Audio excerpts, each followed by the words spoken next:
where everybody knows your name. Laughter fills the air like a sweet refrain. Sit and share a story, but I drink or two. In this cozy bar, where dreams come true, where smiles and friends remain, and good times ease the pain. Here we go again.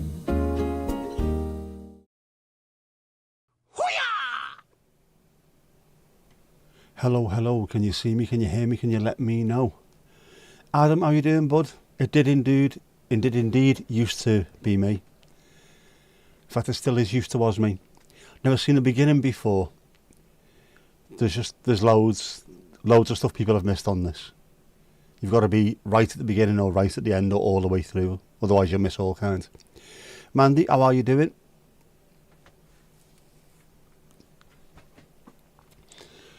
Bloody hell, it's warm today. It's a bit warm. Can you? Yes, you can hear me, can see me. Fantastic. You've also let me know. Nice hat, the famous hat. They spelt my name wrong on it though, unfortunately.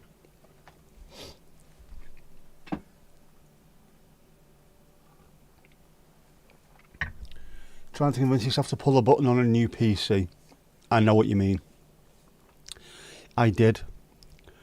Got a gaming PC which is worked out alright. I'm trying to convince myself not to buy a Mac Mini. A Mac Mini with an M4 chip on it, which would be really good for editing apparently. It handles all kinds of stuff. And for 550 quid, I am tempted. We shall see. Yeah, same thing, gaming PC, but it's not for games. This was the whole point of me getting a gaming PC, is because it's got a designated graphics card. So it should be able to handle the streaming and any editing that I do.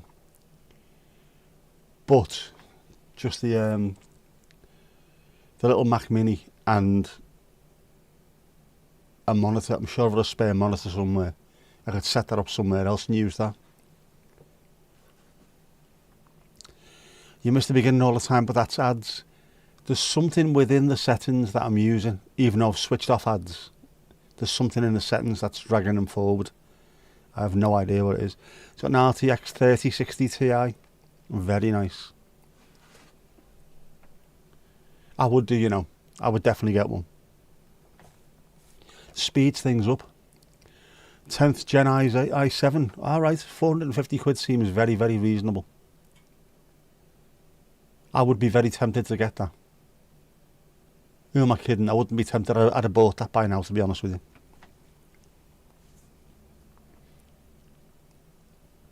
Although I have to be really careful, because I'm tempted to buy about another 6 grand worth of gear, and I haven't got 6 grand to spend on 6 grand's worth of gear. But I'm still looking, still tempted. Very tempted.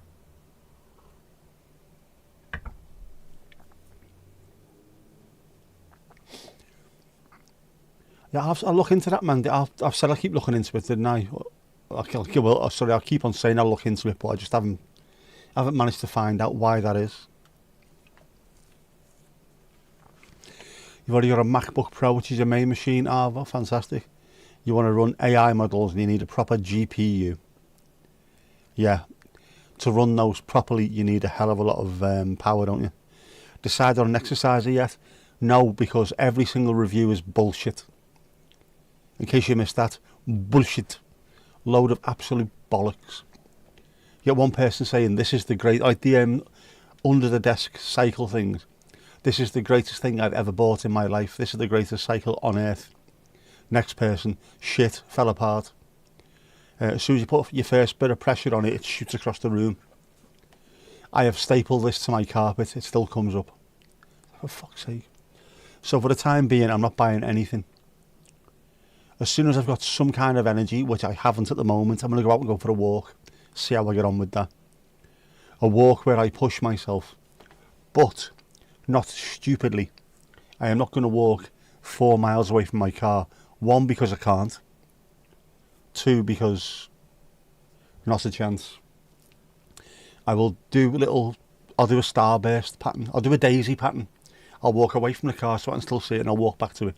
I'll keep on doing that until I can't walk anymore. At which point I will crawl to my car and drive home. No, I'll crawl to my car, have a sleep, and drive home later. Considering what I used to do, the amount of steps I used to be able to do, I can't do them now, and I think there's something wrong with that, which is not good. I need to up it. I need to up it.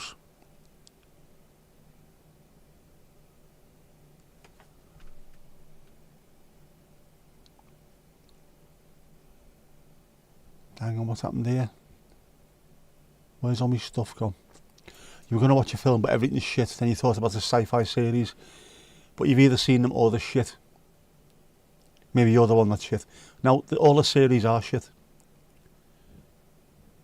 I was talking to my mum yesterday, actually, I think. Was it yesterday or today? I can't remember. I have absolutely no idea. About how bad stuff is.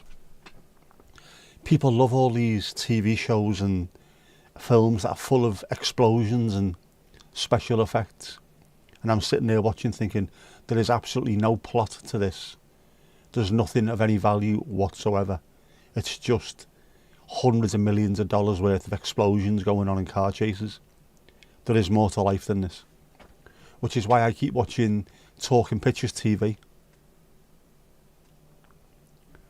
1930s, 40s and 50s films where the acting is absolutely awful, but the stories are fantastic. And the acting is only awful because that was how they were supposed to act back then. They were supposed to show the audience what the character is rather than being what the character is, if that makes any sense. But yes, new TV series, new films are absolute shite. So I spend most of my time watching 1970s sitcoms. Makes more sense to me. It's more realistic. I've seen the film Dark City. That was a good sci-fi. I haven't. I'm not a huge film watcher at the best of times. I've got to be in the right mood for it. Also not a massive sci-fi fan. Although I was saying to me mum, because she hates sci-fi. All sci-fi films are shit. Well, I'm not a fan, but you've got to say Star Wars, the original Star Wars, for a sci-fi film, is absolutely incredible. Everything about it is incredible. Liberal use of effects, but that didn't mask what they were trying to do. Know what I mean? There was an actual story behind everything, so that was a superb film, the original one. Esther, how you doing? You saw me as an extra in Crossroads. I do look slightly Crossroadsy, don't I? Well, plenty of Benny hats anyway. Which sounds like Midland slang for condoms, doesn't it? You haven't got any Benny hats?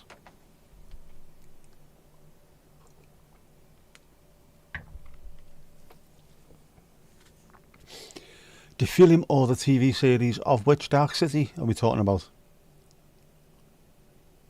The soap Crossroads. Yeah, alright, sorry, yeah.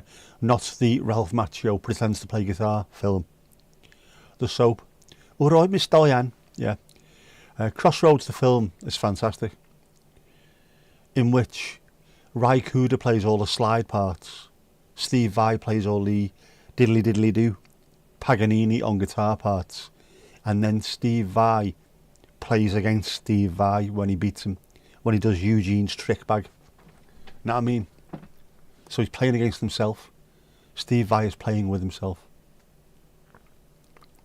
I can play Eugene's trick bag, the end of Crossroads. I can play every single bit of it, but I can't play it from start to finish all the way through, no matter how hard I try. Obviously now I can't anyway, because, you know. Although I do look slightly Bill and Ted, that doesn't it?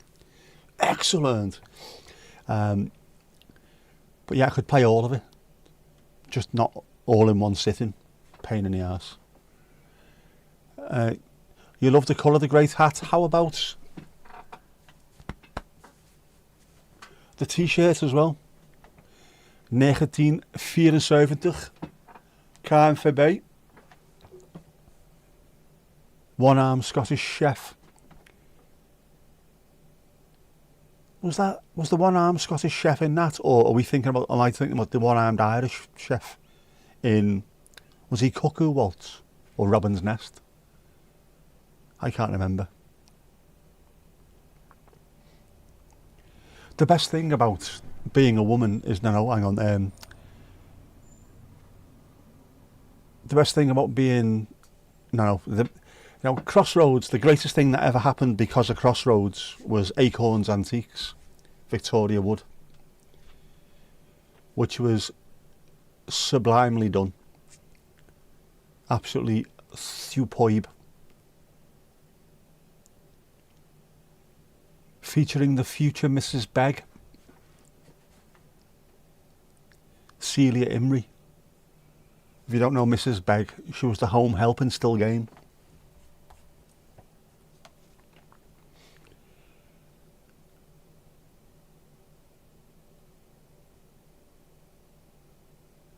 Maybe you've joined them together. It does sound like that. It was an Irish one-armed chef, and I'm sure it was it Robin's Nest? It was a Richard O'Sullivan thing, wasn't it? He was also, the Irish fellow was also in Fawlty Towers as the builder, the really dodgy builder. 74 t-shirt, it is. Hup, Holland Hup. Your mum used to see all the Crossroads people in Brum all the time, I can imagine. It was a very, very local soap opera for local people, wasn't it? It needed one though. Let's be fair. I know EastEnders came afterwards, but London's got EastEnders, Manchester's got Corrie, Liverpool had Brookie, Birmingham needed one, so it's Crossroads. And those are the four major cities, aren't they, really? When I say really, they are the four major cities. As you can tell by the phone numbers. Used to be 01 for London, 021 for Birmingham, 031 for Edinburgh, 041 for Glasgow, or the other way round, 051 Liverpool, 061 Manchester, all in size, going up. Greater Manchester is huge now, but Manchester itself was always smaller than Liverpool. Strange that now, isn't it?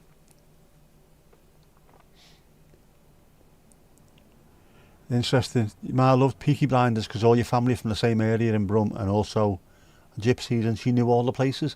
I love stuff like that. Peaky Blinders was filmed by us as well in our work in Liverpool. I know they filmed in quite a few places, but we used to see them quite regularly. I've been watching Bread, despite the fact that I don't like it, because it's in Liverpool and it's during the 80s, late 80s, early 90s, which is when I was a teen growing up in Liverpool. And it's lovely seeing all the areas before it was gentrified, before money went into the likes of Liverpool One, and before the Albert Dock had been finished and completely sorted out all around there. There was no Echo Arena, there was no King's Dock, all that kind of stuff was just left to shite.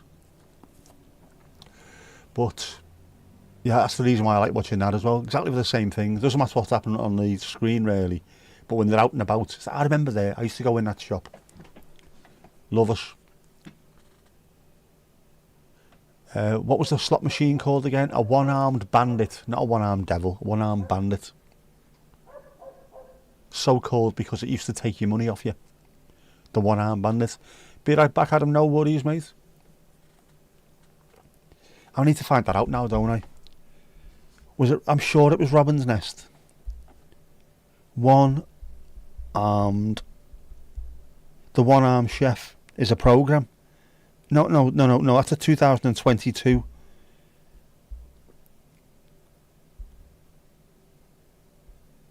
No.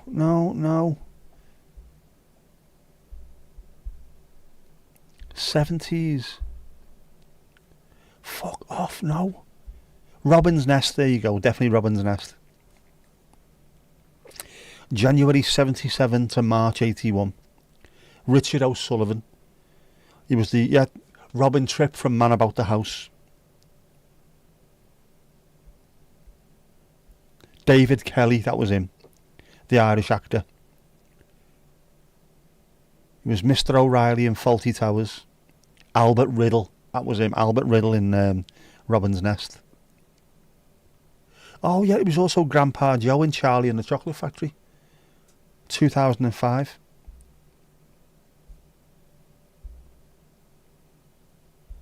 Isn't this fantastic? He was born 11th of July 1929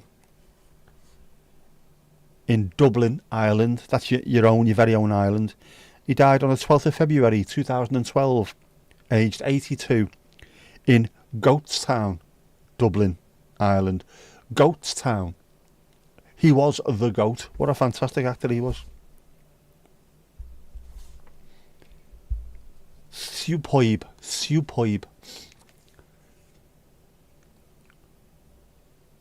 Never knew. Was looking for any Crossroads stars threw the ball out at Atherstone ball game. Sid James shut it out. Sid as EastEnders. No. Carry On films. I'll get a picture of him. Hang on a sec. You'll recognise him. You'll recognise his face anyway. He had it for years.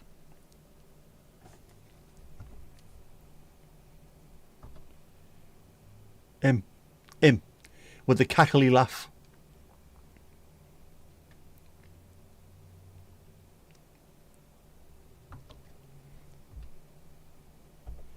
Ali Alio, first hands in the air. Waving them like he just don't care. How you doing, Archid?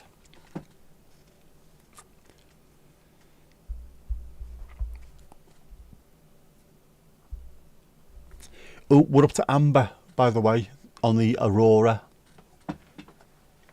If you go outside with your camera and hold it up, you should be able to think of point north. Obviously, they are the Northern Lights after all. You should be able to get some photographs of the Northern Lights. You might not be able to see them with the naked eye, but you'll be able to get a photo of them. So keep an eye out for that. There's been lots of it the last few days. You're grand, sure, so you are. But how are you in yourself? How are you in yourself? No clue, you guess you're too Dutch. I'd have thought you'd have seen some of his stuff though. The Carry On films seem to be fairly popular all around the world because it's fairly basic humour. There's nothing too sort of... It is very British, but at the same time it's not. It's all nudge, nudge, wink, wink, you know.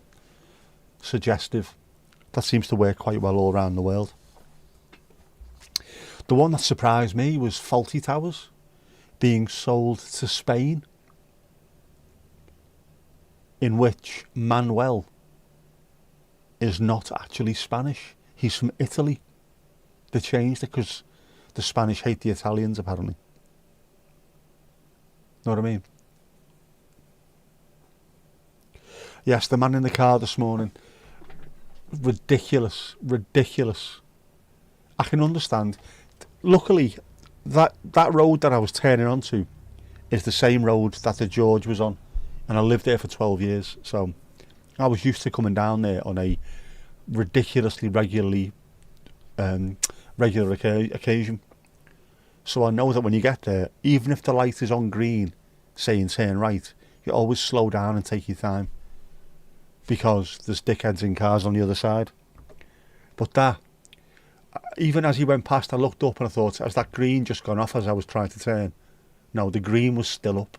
I looked in the back, well, in my mirror or behind me, and I could see the red light still on, which is why on the video I've highlighted it, put a round circly round thing with it, and said, look, it's still red even though he's gone past.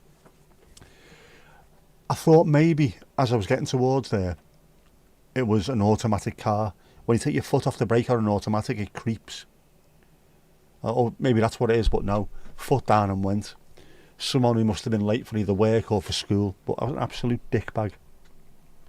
In case you missed that, dickbag. Dickbag.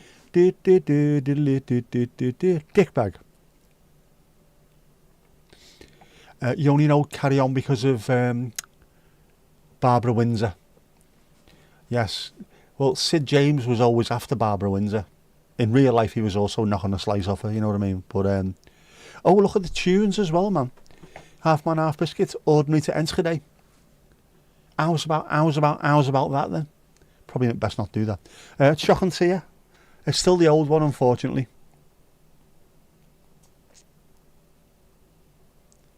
It's the spoon. It's always the spoon, man. Spoon, man. Mandy, can you do me a favour this week? Can you bully me into downloading the updated versions of them? You're alright to do that now. Things would have been done the last couple of days, but my head has been all over the place. Genuinely. The hospital trip was totes emotion. Totes emotion. And also, it's been difficult to fit in life around a full-time job at the same time. And I've managed to sort out my MOT. That's going to happen next week. What else? I sorted loads of things out in the last couple of days. So my diary is looking fairly chocker. But I've not had time to do as much as I wanted to. I've not been able to fix the camera. I don't know what the mic thing was that you mentioned.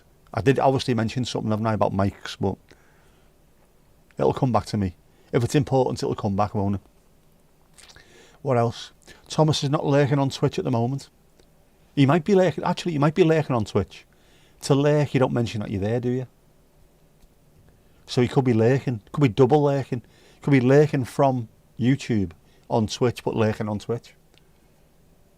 Thursday, isn't it, that he goes and has his worky interviewy thing. Ali Alio, I did not get the smaller version of the exercise bike. I have not bought anything because the reviews are utter bullshit. Utter bullshit. This bike is amazing. It is built like a tank. Next review. This thing fell apart in my hands.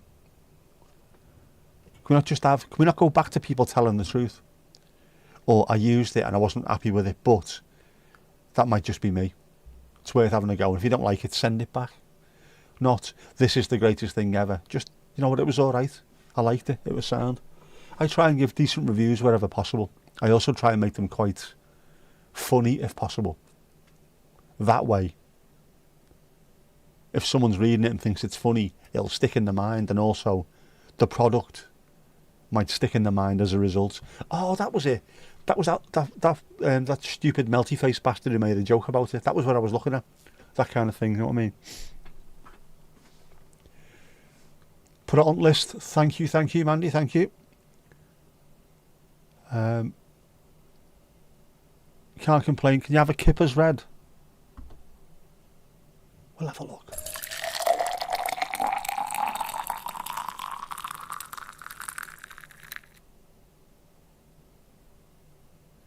There he is, Kipper's Red, looking fantastic. Do you know something? I don't even drink beer, and I would drink that right now, right this second. And if you have a look at the lid, can you see the lid on that? The lid has got a little red stripe on the top in the Ajax style, which I think is fantastic.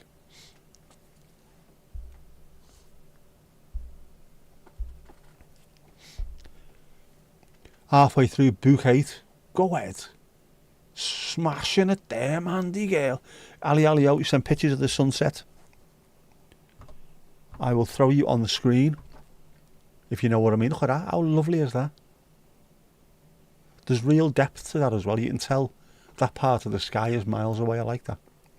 Sometimes you don't get it. I don't know, sometimes it's just the sky.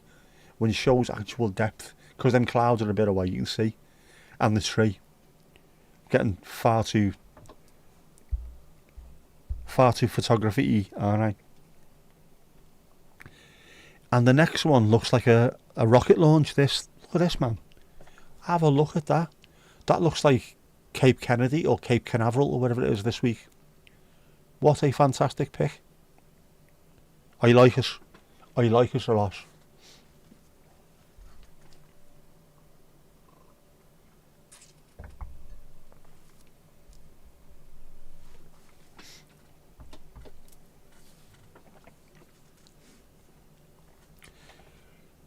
The Irish should have a space base for sending rockets up and call it the Cape O' Good Hope or something like that.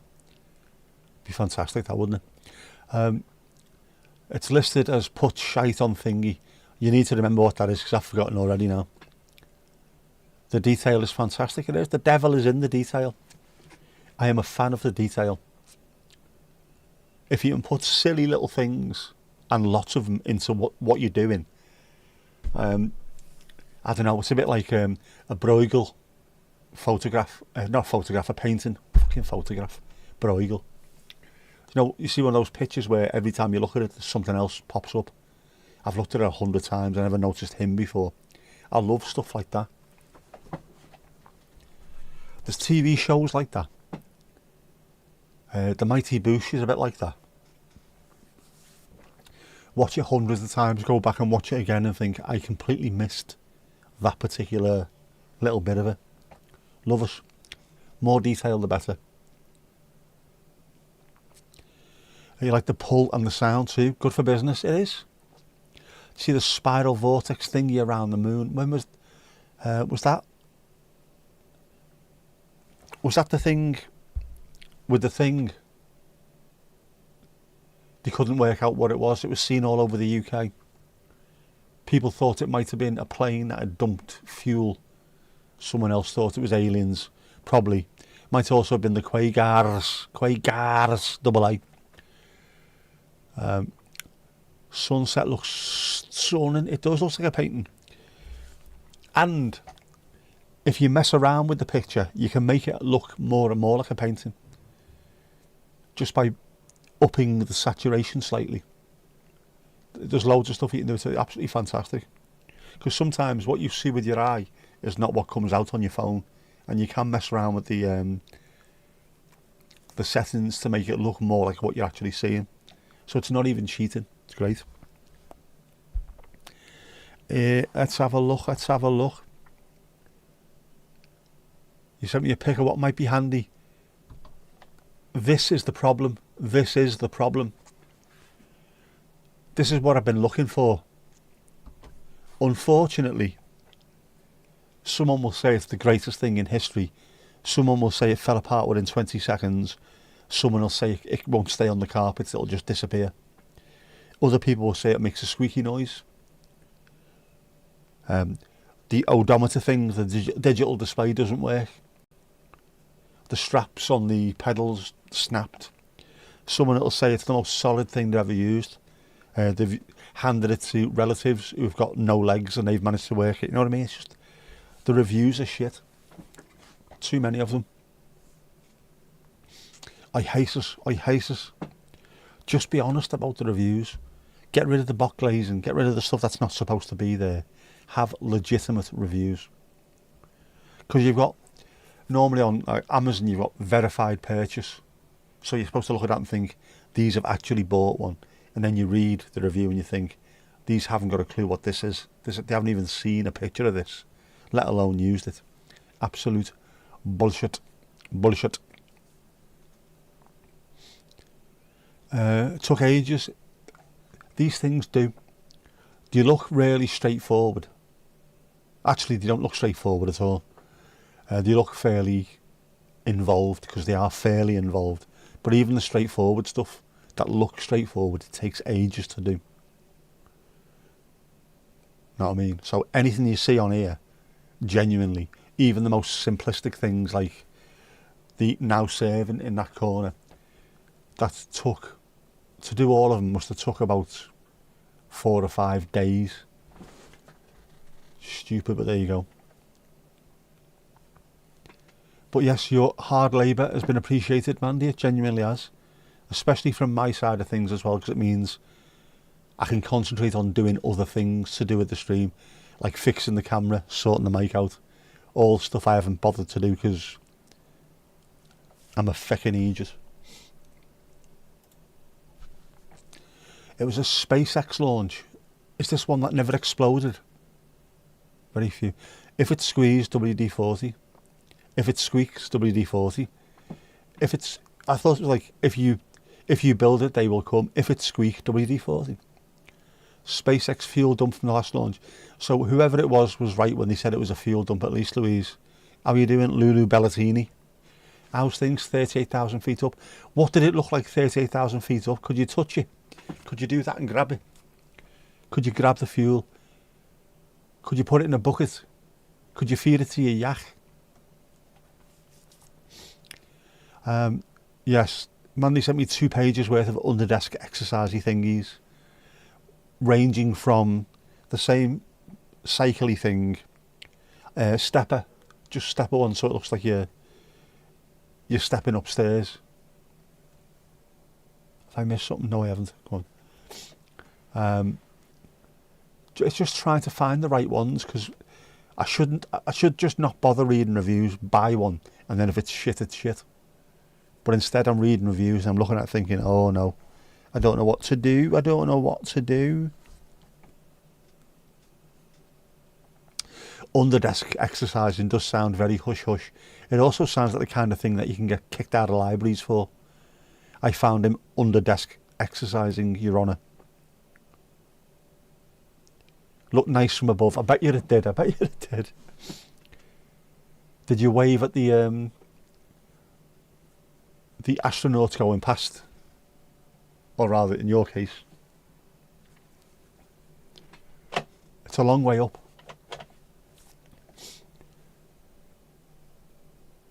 Whenever Louise hears that song, The Only Way Is Up by Yaz, she thinks, nah mate, it isn't. There's nothing further up. The only thing you could do is stand on a stepladder. That's about it, really. Speaking of which, did you see that knobhead? I'm going to have to narrow this down, aren't I? On top of Mount Everest, who was doing backflips. So he's the person who's done the highest backflip in the world. There's going to be people starting to do stupid things on top of Mount Everest.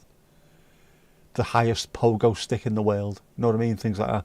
People are going to end up falling off the top of that thing, being absolute knobheads. Someone will take a stepladder. I can see it happening. Not I mean, bro. Does it have to go under the desk? It doesn't. It doesn't. It's handy to have something that can fit under the desk so that when I'm working, because this is also my work area, I work from the exact same position, which is why I'm always absolutely fucked. You know what I mean? If I'm sitting here, working away, doing high-powered business, yes, buy, sell, I don't even work in that line of business. I could sit here and do some stepping or cycling. Ideally, though, I'd like a proper exercise bike for in the conservatory, if I can get hold of one. Because sitting on it and having your legs stretching is part and parcel of it. The actual power that you push your leg down with is more easy to achieve on a sit-on bike than it is on a under the desk kind of thing.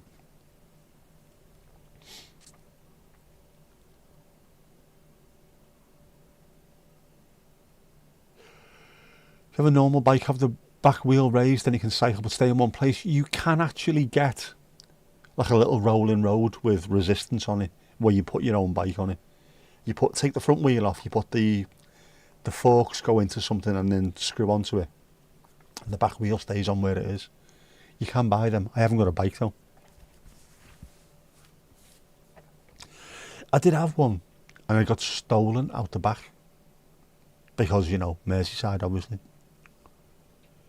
Get one and don't look at the reviews. If I do, I'm going to blame you if it's shite.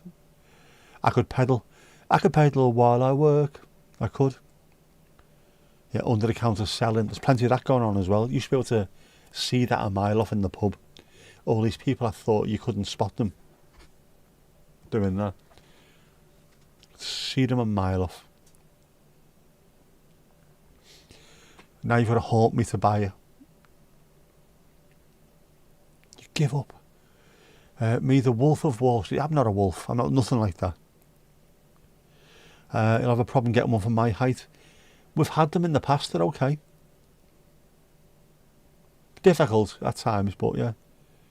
My dad's also, well, he was 6'2", so I don't think his legs have shrunk, but still need a fairly high seat.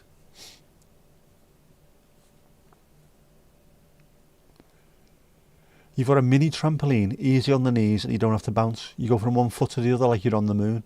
You're almost there anyway, aren't you? Dun, dun, dun.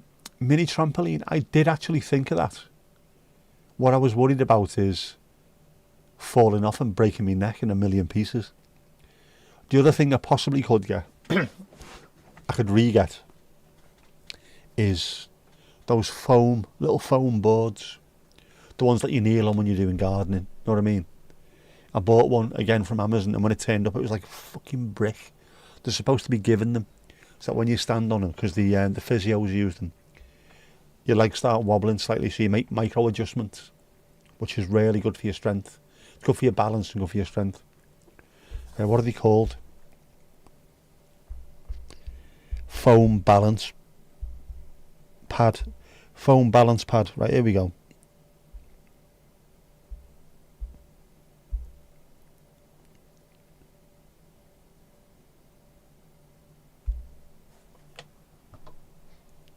See what I mean? Them, if they've got a little bit of give in them, when you stand on them, your legs start to move, so your muscles have to work to stay upright. So they're quite handy. But yeah, mini trampoline, and that's literally all you do. Just bounce from one foot to the other. How mini is the mini trampoline? Is it one of those little tiny? Has it got a handle on it? Is it a slightly like a 4 foot wide one? Obviously, it's not going to be a massive one, is it? If it's mini, I might look at that. You can get one with a handle, right? So it has. So I know how big it is. Then, if that's the case, I might look into that as well. If I can fit that somewhere, it's fitting things in. If only I could fit it in. You've got a spare bike, but you're midget size. I am huge. I am large loaf. If I'm getting a bike, I would need a very tall seat. And also I can't ride an actual bike at the moment because I'd need that hand. Otherwise, you fall off. Use a cushion. It's not the same. It's not the same. To be safe, you need something that's got enough surface area on it that you can stand with 2 feet. And you're not going to actually fall off. But it will make you move slightly. So we will get there. Beer. Do you want to play it with that, love? Beer for Louise. Always the flake. Always the flake. I'm not calling you a flake, by the way. It's bang out of order. Bounce on your bed. I can't. I am 6'4". The ceilings are about 6'8". One ping and my head would be snapped into a million bits. My head is not that far short of the ceiling. It's probably, I don't know. These are not 8-foot ceilings, you know what I mean? They're not even 8-foot ceilings. It's not happening. And also, I don't want to break my bed, it's gorgeous.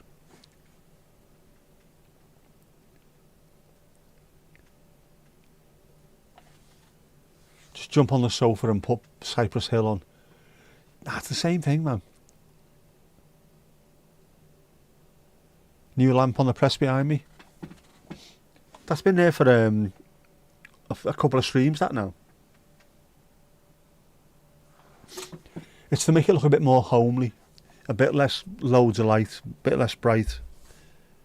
Which reminds me, while we're here, I'll turn the big light off. I'll turn big light off. There you go, it's made a difference, hasn't it? The lamp was just doing nothing in the conservatory, so I thought I'll get it and I can at least then put a smart bulb in it and I can control it from here. And we can change the colour. We can have blue if we want, dabba-dee dabba-die. Red if we're feeling a bit kinky. See? All the colours of the rainbow.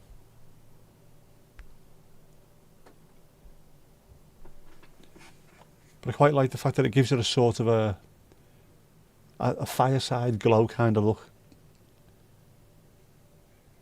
Mandy's made a pump with 4 types of lager. She has. That will be on screen ASAP. Remind me, bully me into sorting that out. But you're going to have to go through it with me because I can't find out whereabout on the Canva work in progress thing that it is. Which ones, man? Which ones? You only just cop it because normally my head's in the way. That's why. I'm a bit closer to the window today for some strange reason. I don't know why. It's about 40 inches square and 10 inches high with 10-inch legs. You can stand it on its head, just store it and take the handle off. All right. I shall look into it. The new lamp should be turned around so it lights up the sign. The new lamp can't turn around. It's a lamp with a shade. That's all that is. On the other hand, I could use that to actually light up, or I could even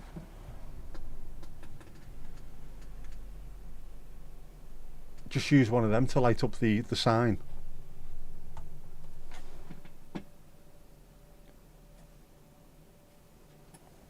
But the problem is it won't look as cosy. It won't look as nice. It's supposed to look less neon than some of the earlier streams looked a little bit neon. I don't want it to look too neon.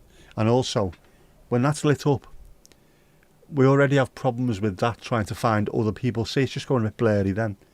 It's always looking for the bear instead. Because obviously, the bear is far more handsome than I ever will be. I can't compete with that. How can I compete with him? Look at him. He's gorgeous. His eyes are like chipped ice. The blue is cool. It is, isn't it? The blue does look rather nice. And it can be any type of blue. So you can mix that with a bit of teal if you're going for the Hollywood look. Orange and teal. That's the Hollywood look. Quite like that as well, the purpley, violety, pinky thing.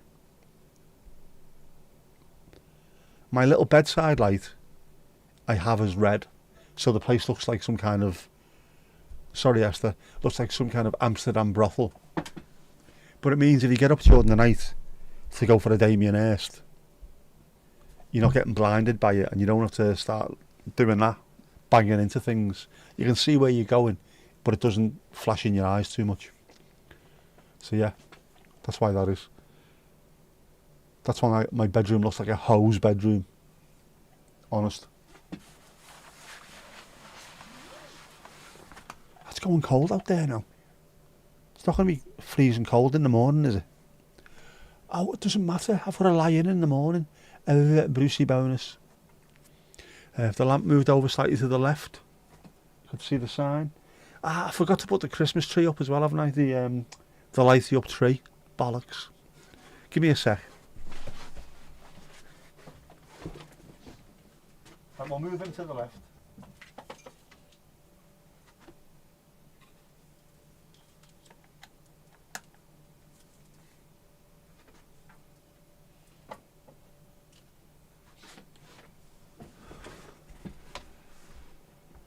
No, you still can't really see the sign, but at least you can see the Tony balls. That won't make any sense to anybody who doesn't watch Camera Conspiracies. Tony balls. Other left. You mean that left?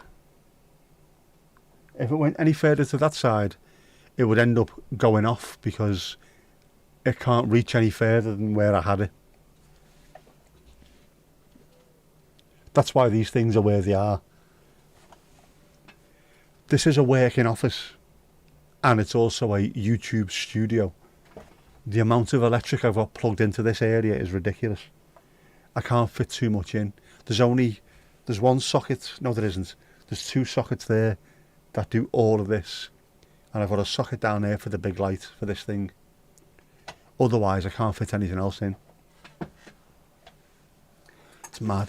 If I lived in my own gaff, I would get more sockets put in and also I'd have things screwed into the wall. There'd be lights screwed into the wall. There'd be all manner of things. That wouldn't look the way it is now. these wouldn't be the way they are now either. There might possibly be wood panelling in the background, you know what I mean? I would have it looking completely different. Boudoir look, it is a boudoir look. It's lovely. Looks stunning. You meant my right. But when I stood up and went that way, that was my right. Slightly a smidgen to the right from where I first had it. Going in that direction, it wouldn't go any further. I had it pulled over as far as it would go.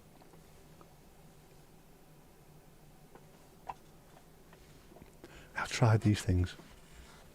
Why are lamps? Why are the cables, the wires so short on them? It's there. The extension lead is down there, and it won't go any further than there. I know there's loads of there, and no one can see where I'm pointing towards, but this is cray-cray, and not in a good way.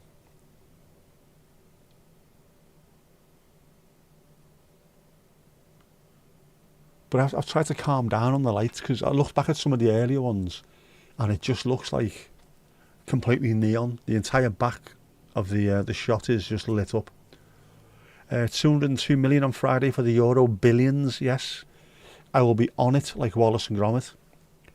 And if that comes in, I'm going to buy Scotland. Not all of it, obviously.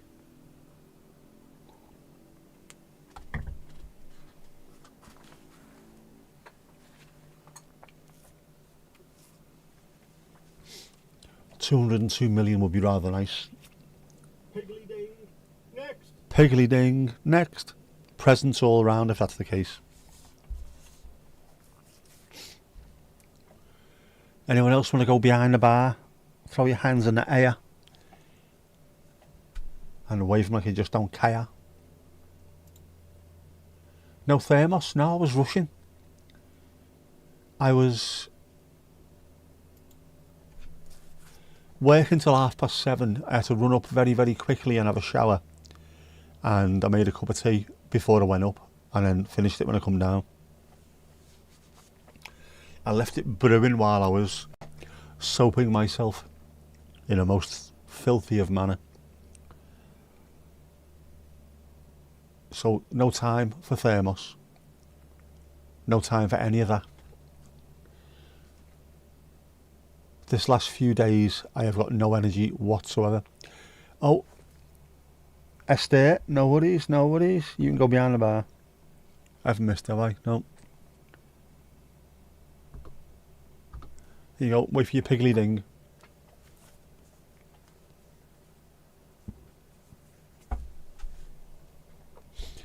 Bit suspicious, all ladies, no footy on.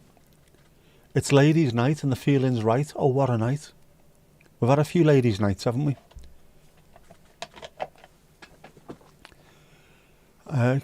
Tom to Tom, Tom, Tom. Steve-o, Steve-o, Steve-o. Can you hear us? Can you hear us? They'll be able to hear us, won't they? Adam was in earlier on, though. There's ladies' night and the feeling's right. Oh, what a night. What a coincidence that is. Has that only just started? That's Jeff again, that, you know. Jeff's in charge of the dukey. I'm convinced. Oh yes, it's ladies' night and the feeling's right. Oh, what a night. And I can't hear that in any other voice than Bob Mortimer. Because why would you?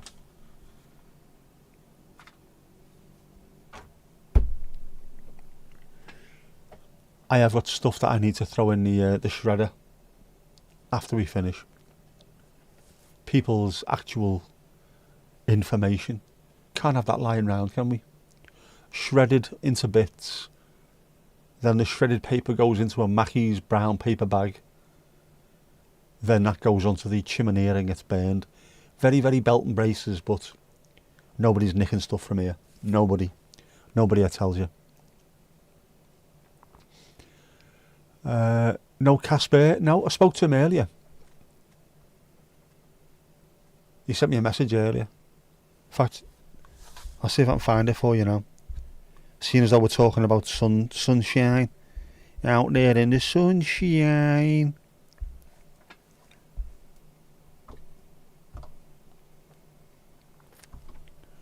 That was Casper's pick. Got a really long road that goes east to west. So of course you've got incredible sunsets and incredible sunrises. Isn't that amazing? Isn't that amazing? Sun flares, man.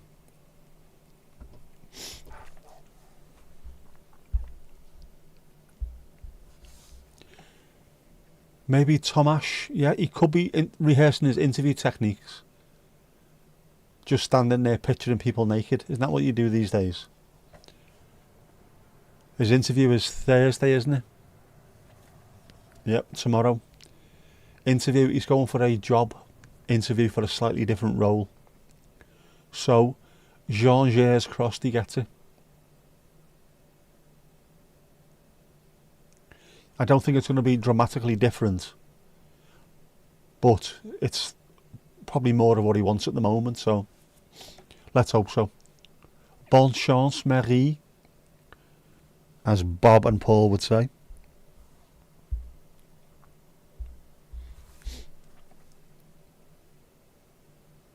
Let's hope so. The road is long, it is, with many a winding turn. That leads him to who knows where, who knows where. Yes, the road is long. He ain't heavy, that's my brother. That was it. That was what I was from. That, by the way, I always thought that was a bit too much of a maudlin, sentimental song. But on the anniversary of Hillsborough, we had, I think it was a girl in an Everton shirt with number 9 on the back and a little lad in a Liverpool shirt with number 6 on the back for the 96 at the time. And they played He Ain't Heavy, He Is My Brother. Love from Everton to Liverpool. It was absolutely amazing. Even for someone who doesn't like all that mawkish sentimentality, it was a proper lump in the throat moment that when he played that. Because when Rhys Jones had died, they played Z-Cars over at Anfield. So they're expecting You'll Never Walk Alone to play at Goodison. And people were just not looking forward to that at all because it's such a hated song. The fact that they went and picked He Ain't Heavy, He Is My Brother and done a really nice thing on the screen, so nice, so lovely.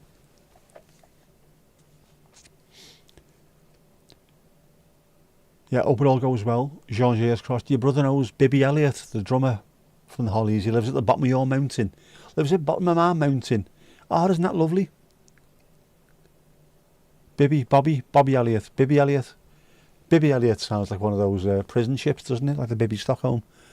Ah, brilliant. He'll know my mate then. John Mack from the Searchers. They were all mates together, those bands back then. You also know John Ryan, who's the drummer in the Swinging Blue Jeans. I didn't know much about the Hollies, but then as the years have gone by, been seeing a few more of the, like on That's TV, songs of the 60s, more of their stuff has been coming on. Then these are not just that band that I thought they were, with the occasional hit. These have got loads and loads of really, really good songs.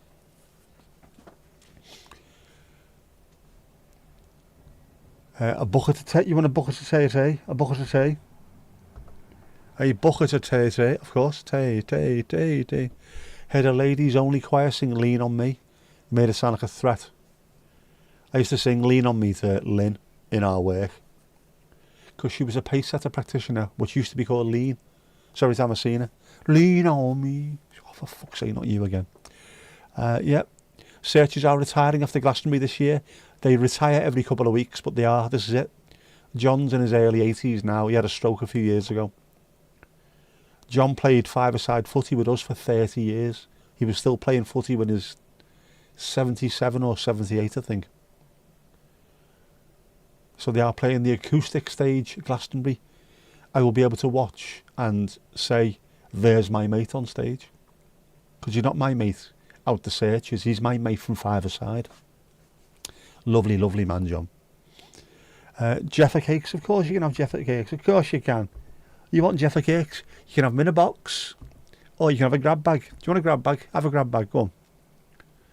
They are devilishly good. Blood orange flavoured, obviously. They are devilishly good. Devilishly good. Yeah, so Glastonbury's an absolute heap of shit, but I'm watching it for John Mack.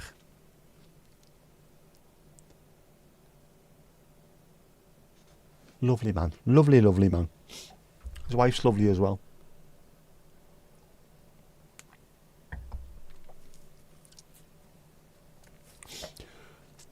It's quite funny when John Mack talks about his friends from back in the day and he mentions that the likes of John and Paul, you know who he's talking about.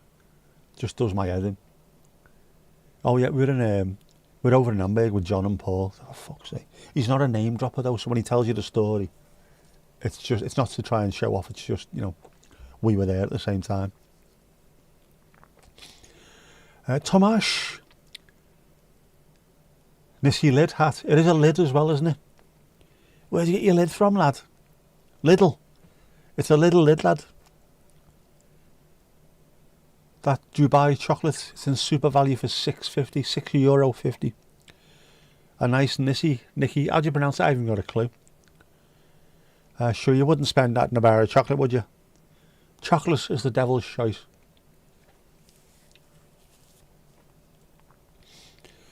Thomas, with your ears burning, serves you right for trying to answer the phone when you're doing the ironing, lad. That Dubai chocolate is everywhere. Do not remortgage and get some. Chocolate's chocolate. It's the new prime energy drink shite, isn't it? Just make it sound like it's amazing, and when you actually spend your fortune on it and get it, you think this is no better than something I could have bought in Aldi for about 50p. Bullshit. Bullshit. Bullshit. Scandalous. It is scandalous price. Scandalous. Nicky, a nice hat for someone who stutters. Says this the stutters. Get Granville for fetch your cloth.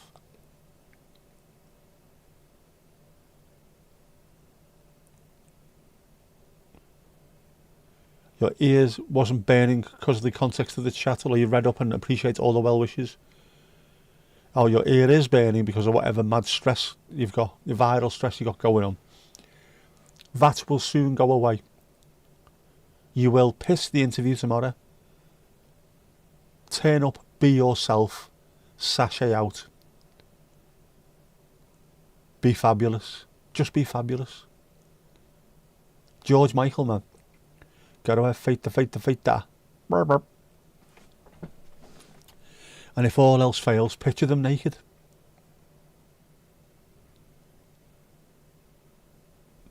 Proper cauliflower here doing its doing his thing. Nishi, is it Nishi? Thank you, man. Did you just Google that? Did you? Did you have a look on Google for that one? Nishi. Where's it from? Is it French? Just thought it was some thick bastard from up north who couldn't pronounce nice correctly. Nishi, our lips are sealed. Great tune, man.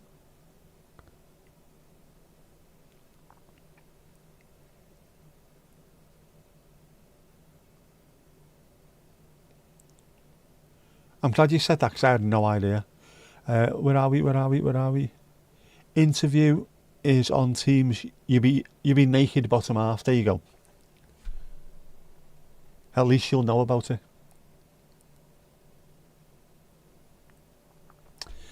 Oh. Not she. Nietzsche. Which is what people used to pronounce Nietzsche. Wasn't it Nietzsche? Alright. Nietzsche. In through your nose and out through your mouth. Are we talking about breathing? Hawker, Hunter and Typhoon flying around Formby today. Why didn't I hear any of that? That's bullshit, man. It's only down the road from me. That's 8 miles away from me. I'll be there tomorrow as well.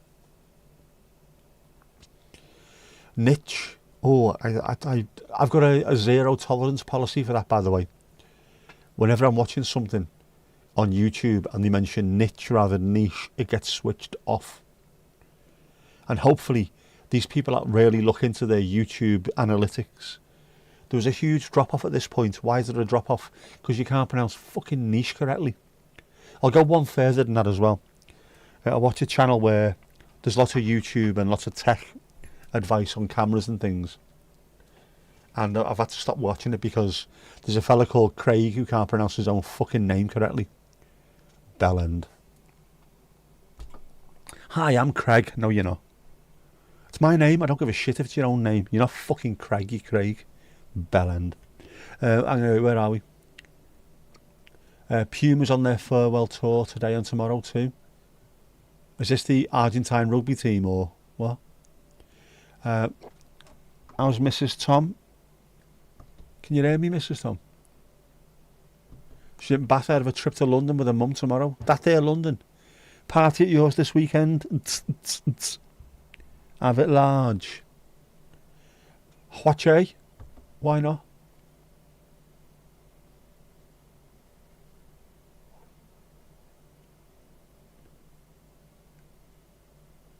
Have yourself a huache. A huache tea. Lovely jubbly. Horse hacky. Yes, go on. A little bit of Colonel Potter, a bit of shamanisms. Domingo is paw patrolling around the place. I like the alliteration going on in there. Is he padding? Typhoon blasted up the Mersey at 250 feet. That is ridiculous. That's almost touchable. That is 37,750 feet lower than R. Louise. R. Louise. Two pumas did some bizarre exercise near the hospital a few years ago. Incredible sight and sound. Very nice. Yes, Mrs. Tom, enjoy. Enjoy that, and Mammy Tom too. Can you hear me, Mammy Tom?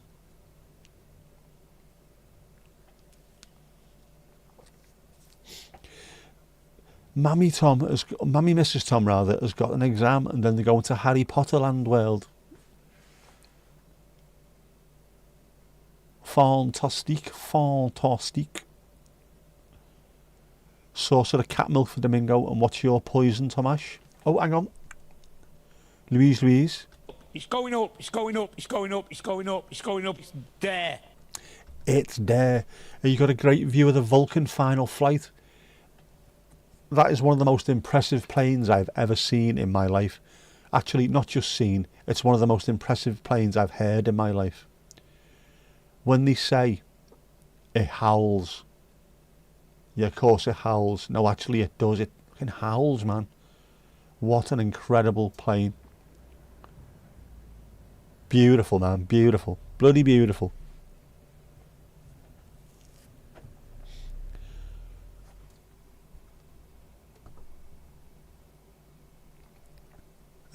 Domingo's not one for milk. What? You'll have a pause Club Rock shandy? Of course you will.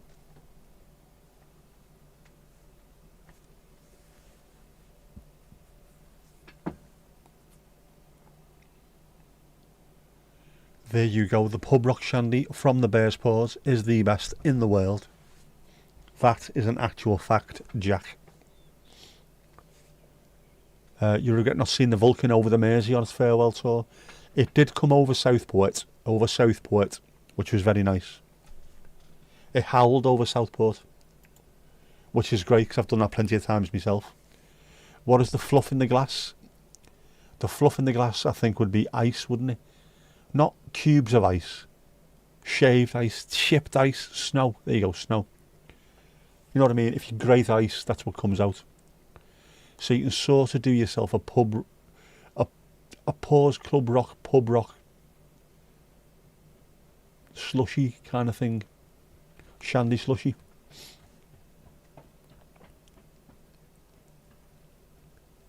You ran home to check your windows. You have to, because if you don't clean them, then the pilots will start moaning about how bloody... I've seen air windows again. That dirty get.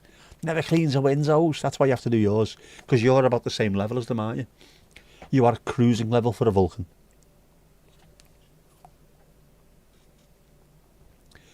Posher than cubes, shaved ice, much posher. We're not messing around here. I mean, you can have ice cubes if you want to go down the meth route, but you know, we're not doing that. We're going down the posh route. Give yourself a poshie. Not chipped ice like me. Oh, my eyes are like chipped ice. He's fucking gorgeous. You should see him. Like chipped ice. Still not got any rock shandy. It's thin on the ground, man. Can you get Club Orange and Club Lemon and mix them together? That would make a St. Clemens, wouldn't it? A Club St. Clemens. So you probably can get them, but we want the proper Club Rock Shandy, man. The proper experience. Have you ever been experienced? You're off until Monday. Oh, good stuff. Might just motivate your backside to the Irish Centre and get some. Do not pay $12.99 from four cans from Amazon. $12.99. Are you out of your mind? What? Wait till you see the sugar for the coffee. It'll be worth the wait. I'm saying that to try and get myself off the hook with Mandy. It'll be worth the wait. You're building up, you know, people's need to see this. Oh, good tune, man. Tune, man. Fiction Factory feels like heaven. Proper tune, man.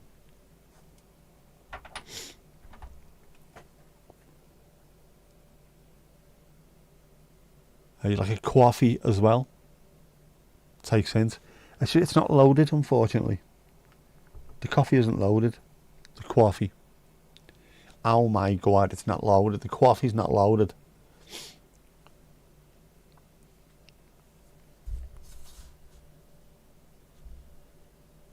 I can't even load it now because it'll just show up on the screen as I'm trying to resize it and everything, which is an absolute bar ache, you know what I mean? But remind me tomorrow, Mandy, you can bully me tomorrow into looking at this. I will sort it. I will sort it. How old was I in that particular thumbnail? I think I was 15. I'm pretty sure that was 1988. That would have been in the upper building of New Hayes Community Comprehensive School, Allerton, Liverpool. The entire picture has got, you can see a hand on my shoulder. Tony, my mate from Tochi.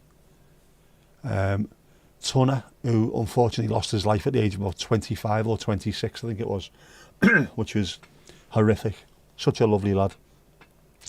And I can't remember, Tony Griffiths as well. Tony, who ended up working in the grapes in Formby. Bizarrely. Still occasionally see him.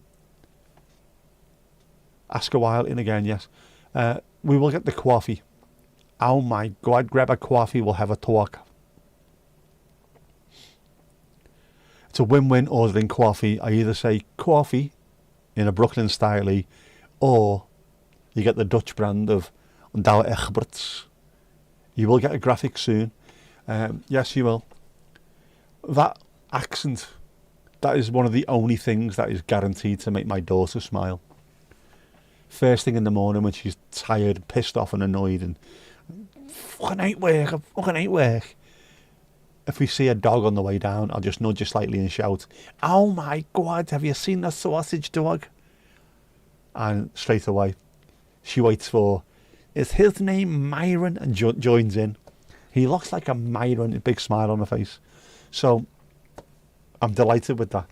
And I apologise to all the people from Brooklyn, but tough shit. It makes my daughter smile. Therefore, it is staying. I have also come up with the people, the woman whose voice that is. Where is it? Where is it? Is it download? It is. I have decided that the people of whose voices that they are from Brooklyn, and that's it. That's them. That's her. grab a coffee. That's the woman. Gloria, her name is. I think his name is Bob. I think maybe. I'm not sure yet. But she's Gloria. Oh my God, would you look at the dog? He's adorable. Is that a sausage dog? Is his name Myron? He looks like a Myron. That's them. So you never know, you might see some of them in the future. And I will absolutely piss off every single American who's ever watched my channel in the world ever. I apologise. Any word from Jackie? Plenty of words from Jackie, and they normally begin with F. Donald will be along in a bit, and no worries. Kirsty. Dispel grittier. Well said. Well worth a smile. Any car news for her? More lessons. She's doing very, very well. So at some point, hopefully fairly soon, she'll be ready for a test. And then she'll be ready. My dad wouldn't let her take a test when she wasn't ready. He won't let anybody take the test until they're ready. He'll tell the parents straight. Doesn't matter how much you're paying. If it's going to take more, it'll take more. If it takes less, it'll take less. When they're ready, and not before.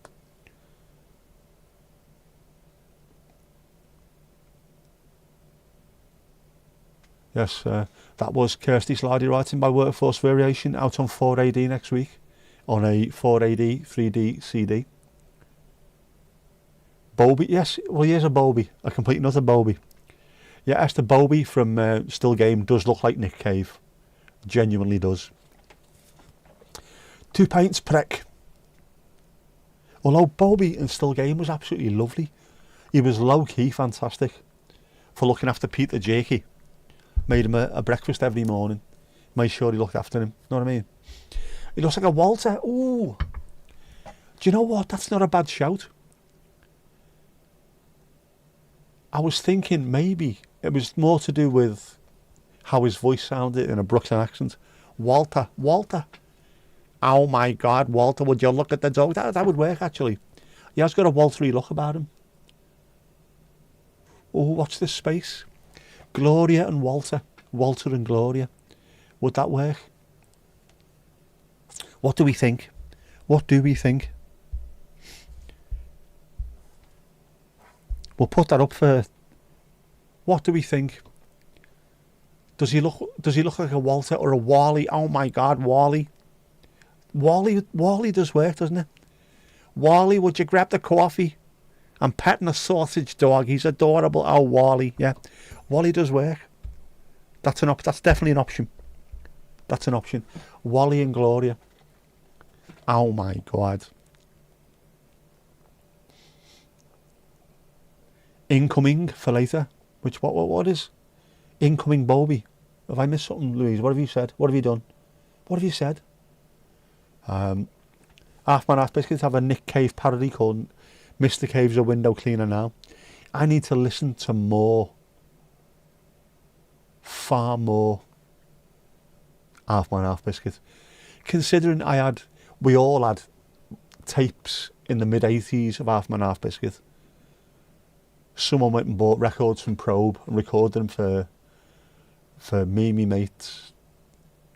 We all ended up buying the records, so it's not like home taping wasn't killing music. But everyone had tapes of Half Man Half Biscuit. Incoming for later. Oh, incoming for later. Right, sorry, Louise. Sherman. I got it. Sherman Potter. Incoming, of course. Radar. Oh no. Incoming. Bit of mash. I love a bit of mash. Less Walter, more Martin. Sherman would also work for him. Definitely mash vibes going on there, isn't there? I think the other day, one of my favourite ever mash jokes. I don't think anyone even got it. There was no laugh when he done it. Radar walked in and BJ and Hawkeye were there. And the way they used to talk to people was either Captain, Major, or Sir. So we came in and seen BJ, Radar, and went, Sir, Hawkeye, and Hawk just goes, thanks for the knighthood, Radar. Just such a perfectly written little joke. Sir, Hawkeye, thanks for the knighthood. superb joke. Not a single person fucking laughed. That was gutted, man.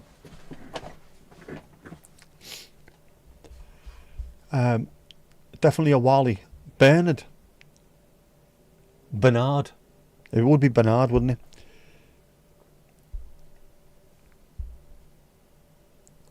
Oh, geez, fingers broken. Insta. Hyman. It could be a Hyman, but that also sounds a little bit worse. Ah, right, there we go.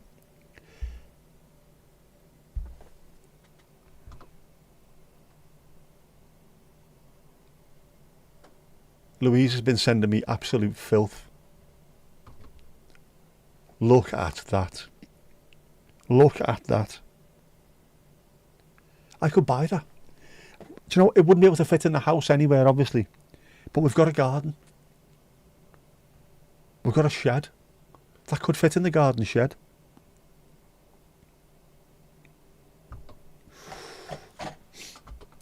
I'm tempted. I am tempted. And also, it would work doubly, wouldn't it? It would also work in as much as I would be exercising the knee, and also I could put punk songs on. I could pogo. I could do that.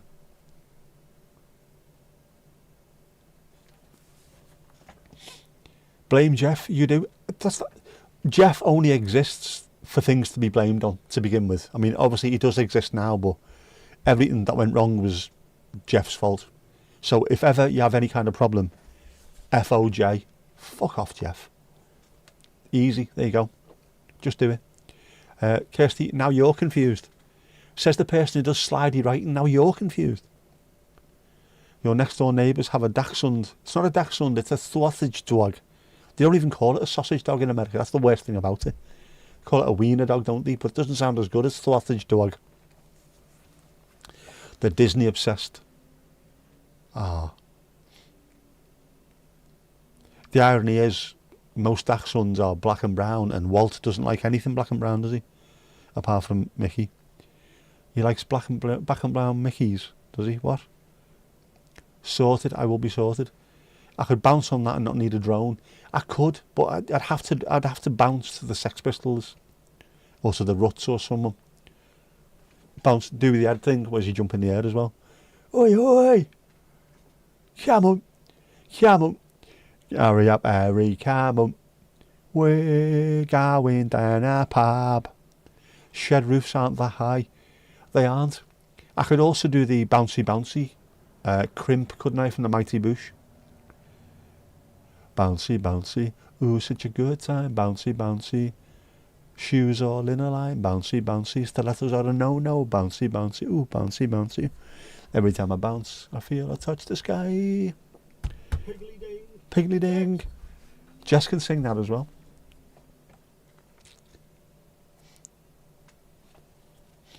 Bouncy, bouncy, white socks slipping down. Bouncy, bouncy. Yeah, stilettos are a no-no. What a great line.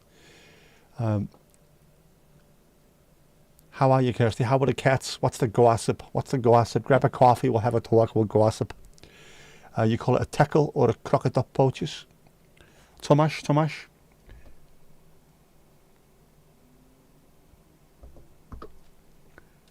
The Piggly has been redinged.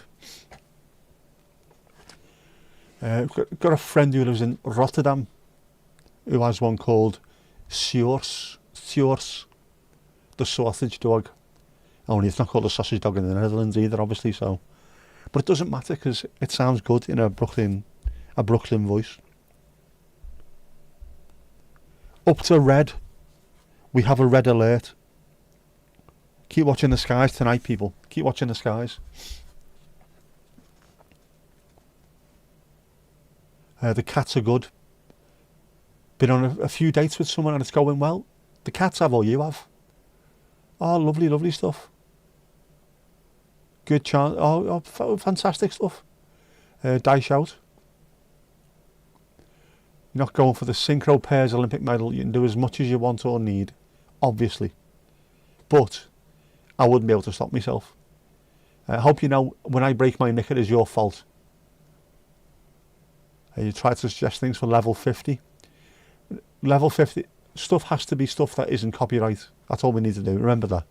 anything copyright gets picked up by the automatic listening devices that are all over YouTube, unfortunately, because record companies are absolute knobheads, to be honest.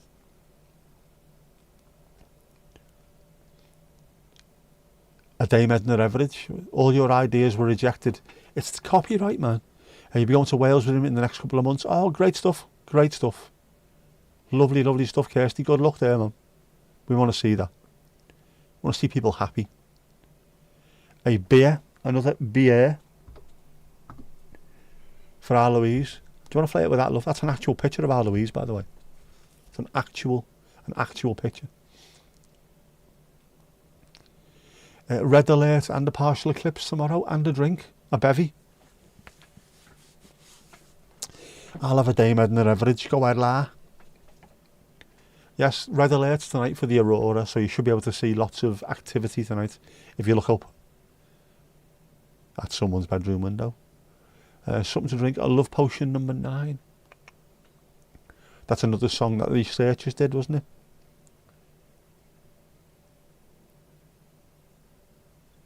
Do you want a bevy, girl? Go away, la. Your choice, Tomash. Your choice. Your choice again. Lots of your choices. Going to Oxford in the next couple of weeks to visit, or have you started university and not told us? Because we need to know these things. Oh, shite.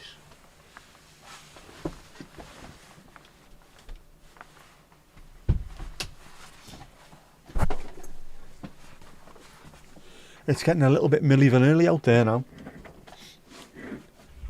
Know what I mean? Got to be careful. Any colder, I won't be able to stand near glass. I'll cut it.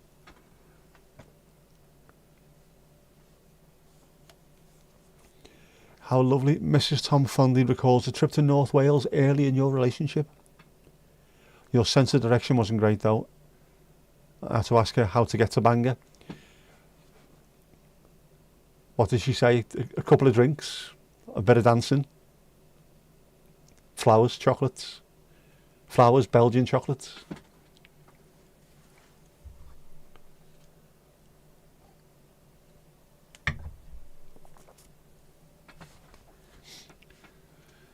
Does sound a little bit Bernard Mann in that though, doesn't it?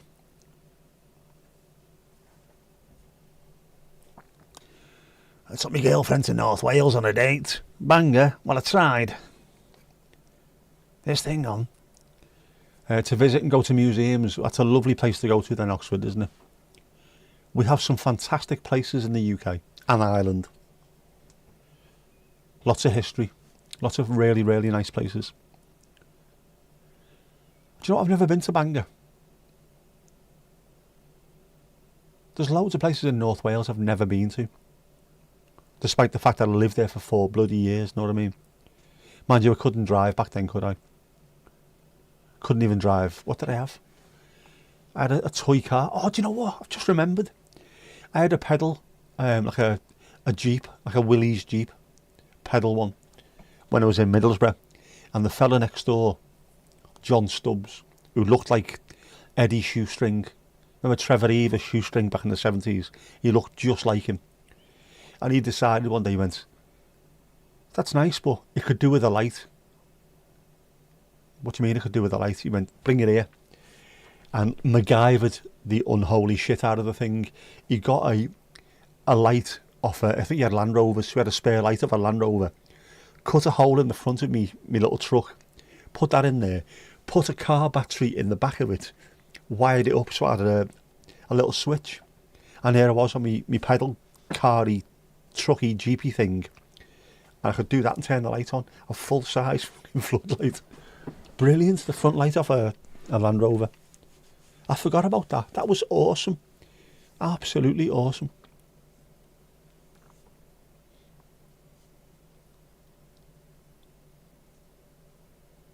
You've put your phone on charge. Cast it, of course. Another Kipper's Red. If I'm missing stuff, I do apologise, but this is what happens, unfortunately.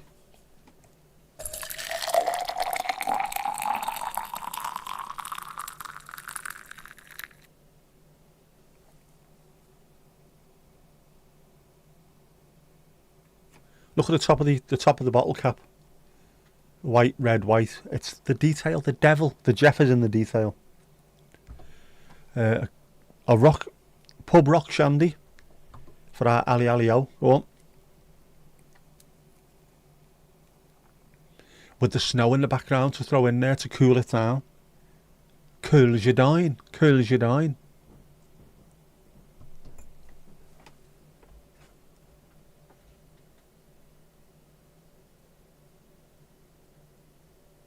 FOJ, bit of FOJ. Bangor is steep. Never been, so I wouldn't know. Lots of North Wales will be steep though, won't it? Because obviously hills, mountains. Been up the Great Orme. I went up on the little trolley thing they've got. What is it called? What do you call that? Is it a cable car? Wherever it is. That was lovely going up on there. Got to the top and walked back down. That was covered in sheep shit. I didn't care, I loved it, it was fantastic. Also went to the... Is there a copper mine nearby or a bronze mine? Copper, isn't it? Glasgow is also very steep, by the way. Very steep. You're borrowing cocktail ideas from The Alchemist. The Alchemist, if you go and get a cocktail there, it normally costs about £6 million, and it comes out and it looks like something out of, I don't know, Young Frankenstein, with smoke coming out of the top of it. And if you buy a pint, the pint glass comes out of the freezer. So my mates love it. You can't taste the beer, it's that cold. It's great. It's not great, it's shit. Let's finish this and go to Croc instead.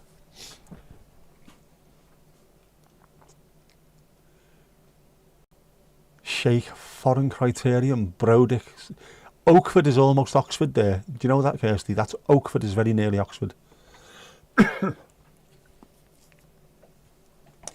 You remember many nights crawling from the Union to the halls. Now that sounds like... From the Union to the halls, that has got to be your autobiography when you write that. My life. Every time you play that graphic you need the loo. Skip to the loo, me darling, skip to the loo. Be careful.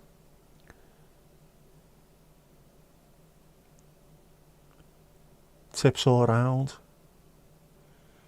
You had your anniversary and the top looks just like that kit. For that occasion, yeah, very nice. It does, I like anniversary kits. I've got an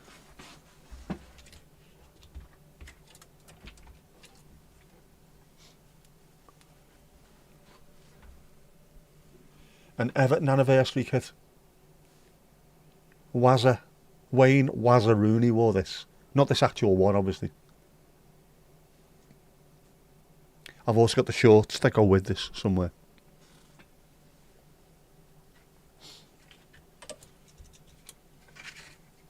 Me signed Seamus Coleman shirt, obviously. And the one that started it all off, FA Cup final 1984. This is a replica of the replica. But this was the one that was hanging on my door in Enschede. That made me feel a little bit sad about not being in England. And I shouldn't have been, really. Boom. It's in there, you slat. There you go, sorted, done. Don't splash it. Oh, different kind of splash that.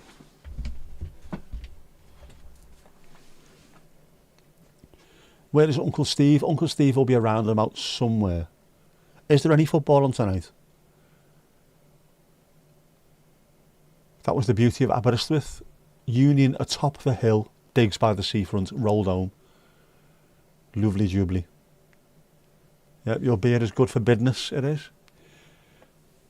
Why couldn't you have had similar this season? Castor, that's why.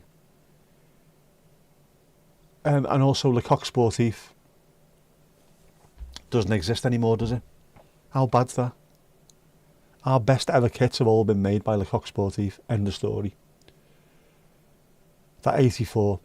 The 84 away kit as well.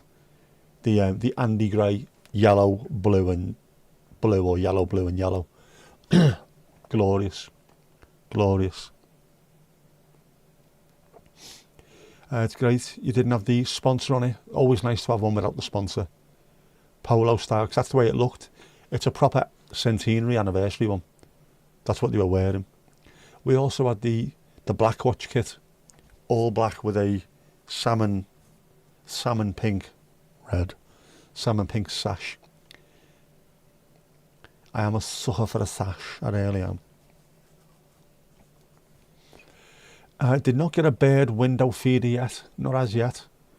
I'm waiting for the weather to get a bit better first before I start deciding where cameras are going to go. Hopefully the Dennis Bird cam streams should be better this year anyway, no matter what happens. Jean crossed, should be good. I'm looking forward to them. They can't be far away. They cannot be far away. The weather's going to get better, isn't it? Soon. We're almost in April. And we're also, next Sunday, man, 7:45.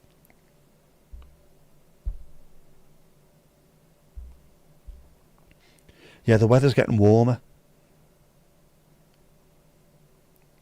Shitty weather on Thursday, Friday, Saturday. Then it starts warming up every day after that. Friday the 4th of April, 18 degrees of your actual Celsius. Sunday, 7:45 sunset. Things are going to be fantastic. This is the year. This is the year. Do I actually wear those tops? The centenary one I have worn playing football. The 1984 one I occasionally wear wandering about. The Seamus Coleman one I don't, because it was it's signed by him, and also it's too small. It's only a medium, I think. I also don't wear the Barcelona one, the signed by Lionel Messi. That's in that wardrobe over there. But yes, I have worn them. And they were hanging around. I've also got the FC20 ones in there, one hanging up on there, which I also still wear as well. Do wear them. If you go in the shop or something, you don't want to start arsing around, just throw a footy shirt on and a pair of shorts and off you go. You can get away with it. I mean, how good's this going to look this year?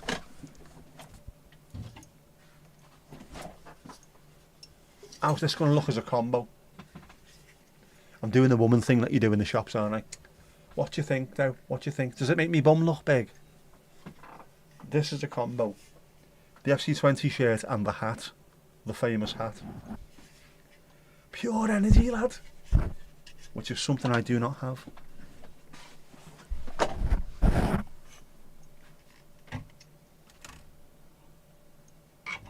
Oops, get off.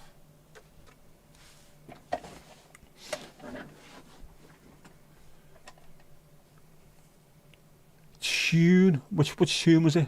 Throwing Muses Fall Down is on, which is an absolute uber tune. Money apologies for the inconvenience for Wednesday. One, it's the derby, it is. And B, it's Mrs. Tom's birthday. Oh, happy birthday, Mrs. Tom, for Wednesday.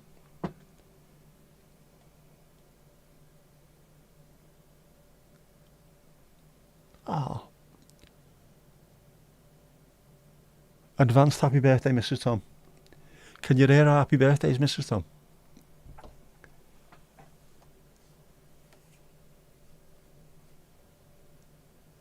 Third of April, your half brother as well.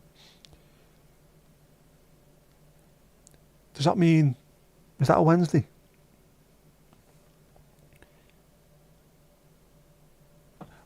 Second, yeah, I was going to say it's the second, it's not the third. You had me worried there, because obviously my birthday's on the 10th as well. Did I really want to be streaming on my birthday?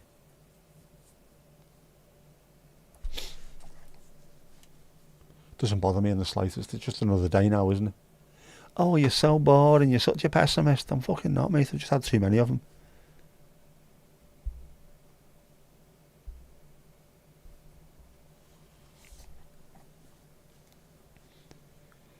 Yes, happy birthday in advance to your brother as well, Esther. April birthdays. My daughter's on the 1st. My little April fool. Kirsty, no worries. You would take your call. Not a problemo, our kid.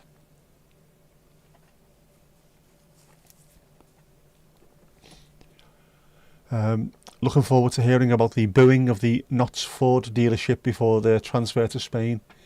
If anyone's wondering what that is, that would be Terence Trent D'Arby, is it? Oh no, the other one.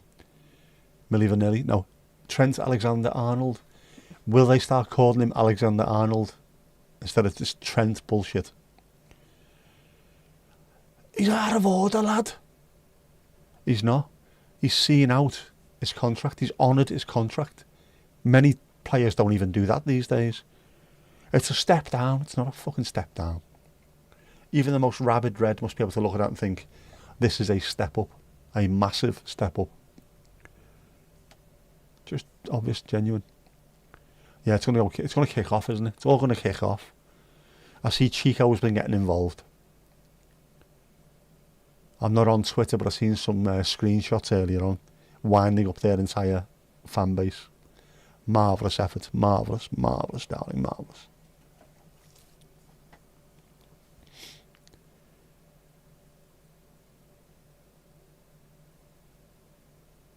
Yeah, don't be nervous. If you don't get it, we'll send Jeff round to sort it out. He just turns up. Who are you giving the job to? Think again. Think again. Sorry, Mr. Jeff.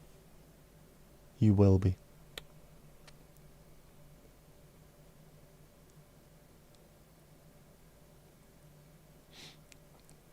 Chico's got them on strings, he has. He's doing a crowdfunder for Thanks Trent Banners. 550 quid raised so far. Never mind 3 being the magic number. 550 is quite easily.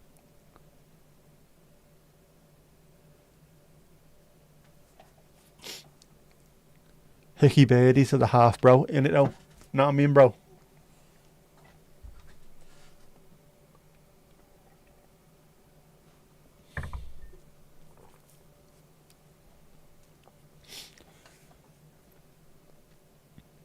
Just realised I'm hungry. I haven't eaten today. That's a complete lie. I have eaten today. Not much though. I'll have to have something when we finish. Maybe that's why I was as light as I was earlier. 14 stone 12, I think it was. That's ridiculous.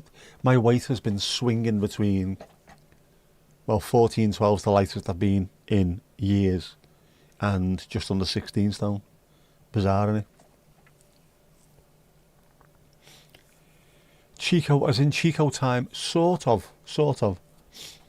It's an Everton fan on Twitter and Blue Sky who just has other football fans absolutely in his pocket. It's amazing. And it's 550. It's just the most perfect number, believable in any context. Whether that's return tickets, money raised, it's enough for people to think that sounds about right. 550 is the magic number. Yes, it is.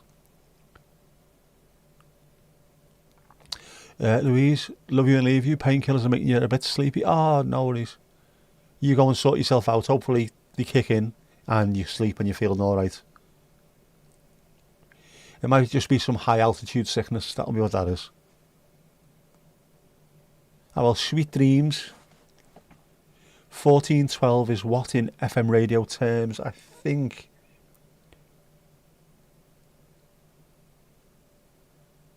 94.9 was it? I think it might have been 94.9. No idea what station that is either.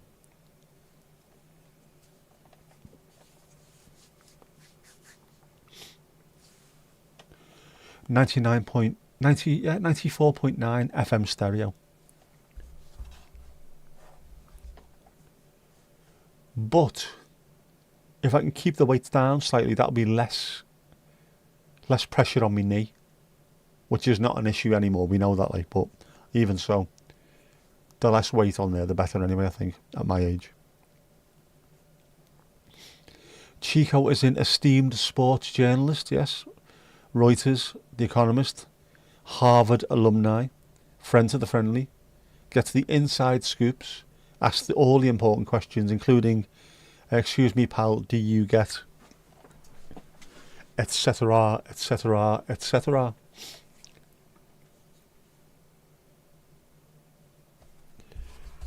Oh, Donald Trump has just announced new 25% tariffs on all cars from overseas. Do you know what he's doing here? I am convinced. What he does is he keeps on coming out with these new tariffs, and the stock market dips.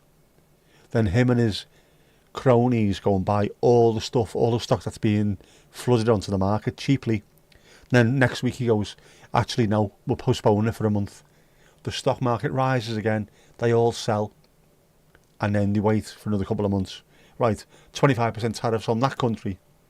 Stock market dips, buy. Actually no, rises, sell. There you go. Insider trading is what it is. Know what I mean, bro? Know what I mean?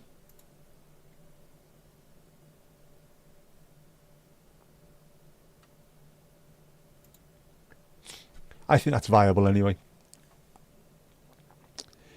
Isn't the stadium speaker called Chico or Rocco or something? No, if only he was, that'd be great. Some moody Italian Rocco. Substitution for the Matt Blues of Everton. Coming off for number 9, Dominica Calvert-Lewin. No, not him. Rossi, the Irishman. What? And dead loud. Why? If you can't speak, you can't enunciate properly, why then scream it? Just shut up, man. He's a bell. An absolute bell.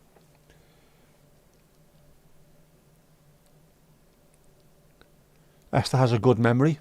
Does, apart from the fact that he's not Chico or Rocco, so you're halfway there. Like, John By Jovi. What time is the interview at? 2 p.m. Bonne chance, Marie. Bonne chance. George Michael, man. Gotta have faith. Oh, tune. Jukebox. It's there. Well, it's there, actually. We know it's there.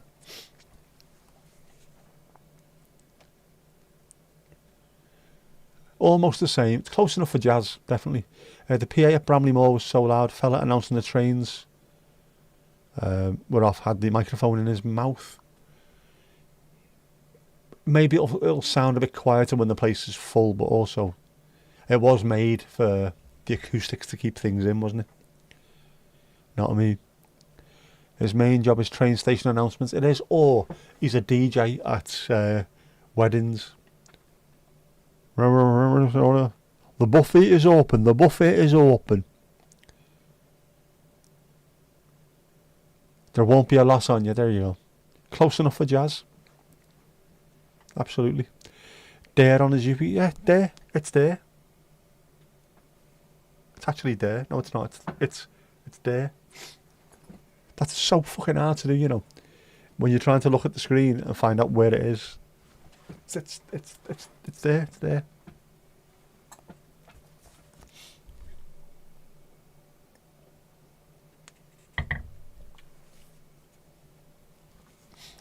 Close enough for jazz is also another mash. A mash saying, which obviously must have been a famous one around that time. There's loads of mad stuff on mash. Colonel Potter talks about being tired, so he's going for some kip.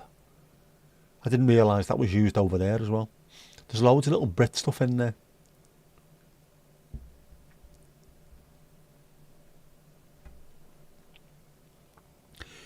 Go for your first haircut months in the morning. That is beyond brave. That is beyond brave. If they'd have done it today and cocked it up, you could have done something to get away with it. Tomorrow, if they cock it up, you're done, aren't you? I like that. Get yourself in that moment. Do you have any questions for us? Do not ask them that question, no. Do you have any questions for us? Yes, sir. Do you get... Where do you see yourself in the next 5 years? I don't know, on a beach. On a beach with a Brooklyn hooker and a sausage dog, why? Don't be calling me a hooker. You'll be fine, you'll be absolutely fantastic, don't worry about it. Reinig. I know, to be sound. George Michael, man. Here's the thing, you see, I think this is what people should do for you. Make you panic until you suddenly go through it and think, actually, this was all right. I didn't have to worry about it. Might hold on the haircut. See, I would. Or, in future, if you got an interview on the Wednesday, haircut on the Friday the week before. Should put post-it notes around whatever you look at.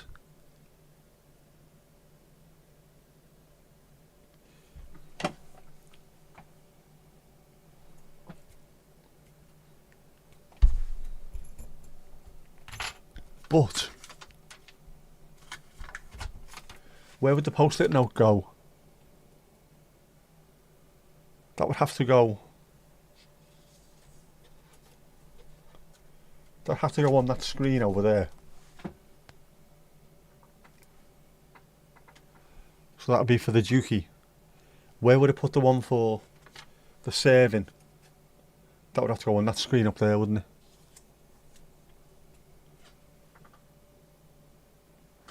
No, that needs to go further. That's going to take some working out, that one, Mandy.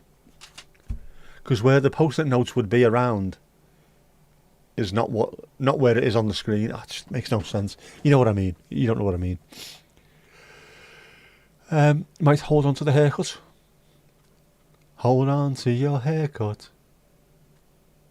Hold on, because you know that you're going to lose the fight. Yeah, have you done that before? I did think at one point of trying to make an eye to go around the camera lens so it looked like I was talking to someone. But instead what I did is the little flip out screen, I flipped it back around so I can't see myself. And now when I look up, the only thing I see is this massive lens in front of me, so your eyes drawn to it anyway. E.g. jukebox, yes, but if I'm sitting back, is the post-it note on the curtain? Is it over there? Is it there? Do I put it there? And if I do, that's fucking miles away. I don't know. It's on its arse, isn't it?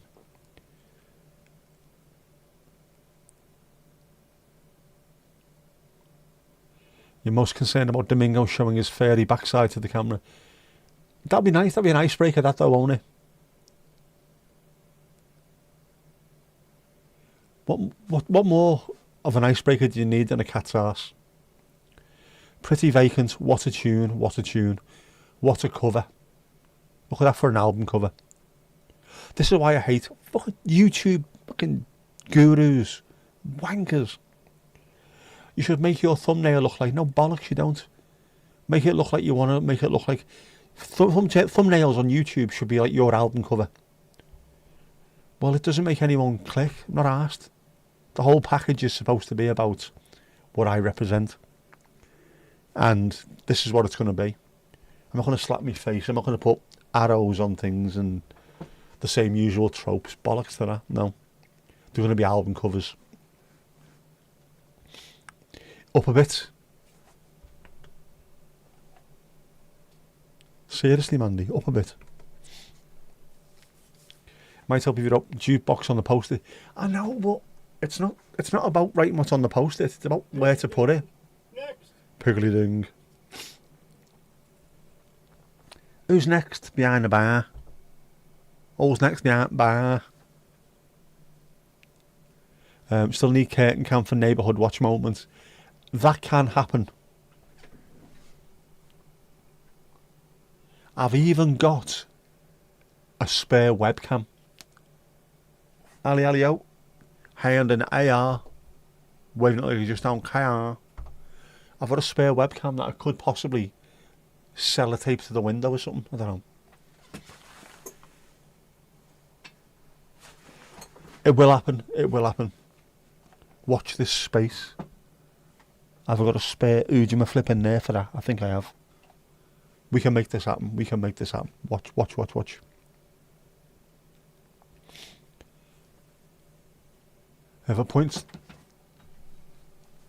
If you point towards it, your hand becomes huge. If I point towards what, my hand becomes huge. That one.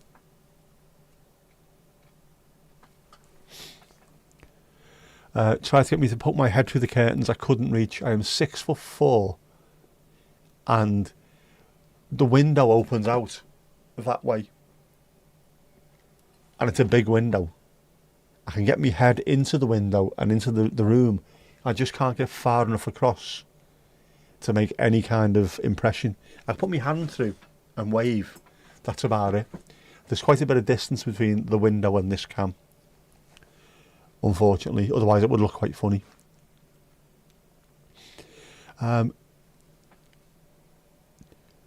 You've restocked the Pringles and tidied up Jeff's nuts. Jeff's nuts needed some proper tidying up as well. They were all over the place. Chico mitts. They are proper Chico mitts, them, aren't they? Chico, our mate Chico has got massive hands. Freakishly large hands. The kind of hands that make you go, ooh, hands. Know what I mean, bro?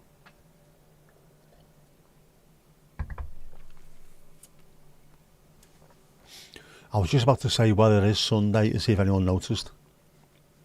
But they haven't. Fair play to you, Tom. Fair play to you. We all need Jeff's nuts.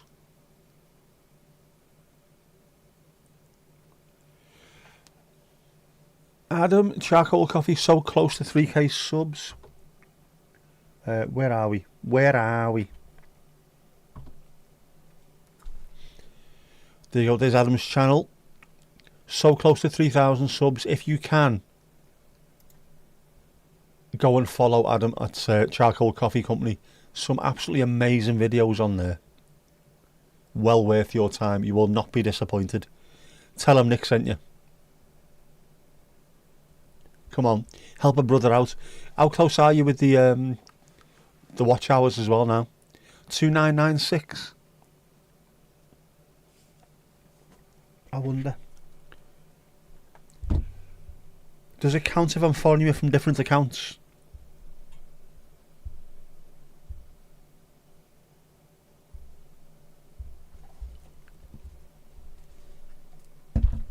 We'll get you there. We'll get you. You should make Jeff's ginger nuts. You should do. Make some Jeff's ginger nuts. Filt. 2996. It's only 4 more needed, man. Come on. Help a brother out, man. Got 418 hours left to monetization and dropped a new today. I haven't seen that. I am not getting anybody's notifications at all. Not a single person's. I think YouTube's playing silly beggars. There's a really good video, actually. I can't even remember who done it. Who said 2025 subscribers don't count anymore, and he's right. Really interesting. It's something I mentioned the other day. I hadn't even seen this video at this point. I follow lots of people. I have the notification bell turned on for quite a few of them as well. I don't see any of those people's videos because YouTube doesn't want you to see those videos. It tells you this is the kind of stuff you like. Our algorithm has decided this is what you want to watch. Now, I want to watch the videos of me mates' channels, please. No, we've decided this is what you want to see. So you don't even get any notifications. So pretty soon it's just going to be what the algorithm thinks you should be watching, not what you actually want to watch yourself. To be fair, the algorithm is pretty good, but if you make your decision to follow someone and put the notification bell on, you should be getting notified when those channels drop videos and stuff. But in fact, where are we?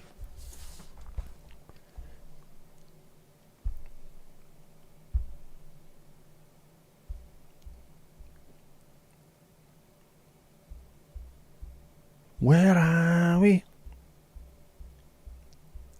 Make sure I haven't missed any other stuff. I've got a shitload of stuff to watch because none of it is getting suggested at all. Bellends. Sort your stuff out.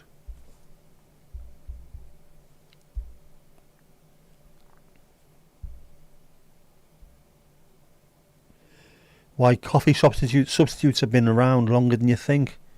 Ooh. There you go. Right, that is now saved, and I'll be watching that as soon as we finish on here. Yeah, if only could subscribe twice. I might be able to. I've got more than one channel. I don't put anything on there, but you know, I can watch things on there. I can log in under those things and watch things on there. Just saying. Seeing as I've got 6 million fucking phones everywhere. Where are you? Where are you?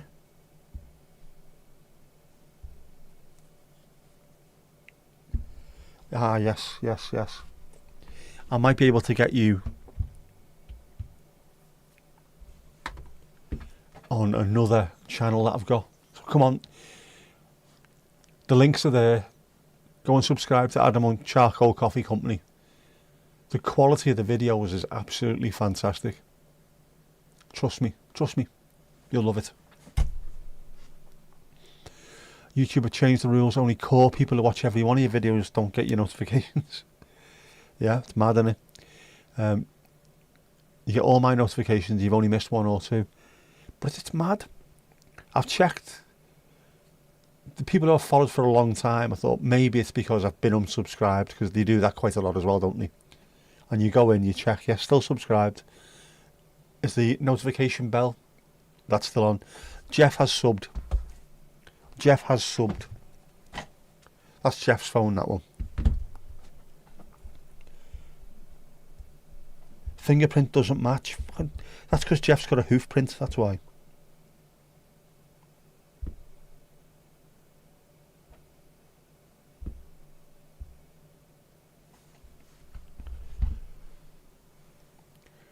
There you go. Jeff has been subscribed for a while. He's already on there. Jeff watches the videos as well.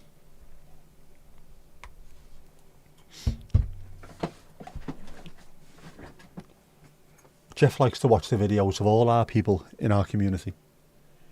Jeff also jumps in on lives for Laz and Kirsty and things like that. Jeff's a good egg when it comes down to it. Anyone for a drink? Drink! Drink! You subscribed, that's the brilliant. You love his videos as well, you know, genuinely. The quality is fantastic. And as someone who drinks coffee, and you do, you like the information behind everything as well.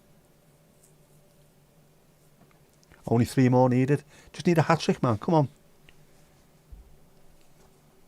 And he's a good lad as well. What more can you ask for? Jesus, man. In this day and age, quality stuff from a decent person, what more can you ask for? Don't be a helmet. Follow.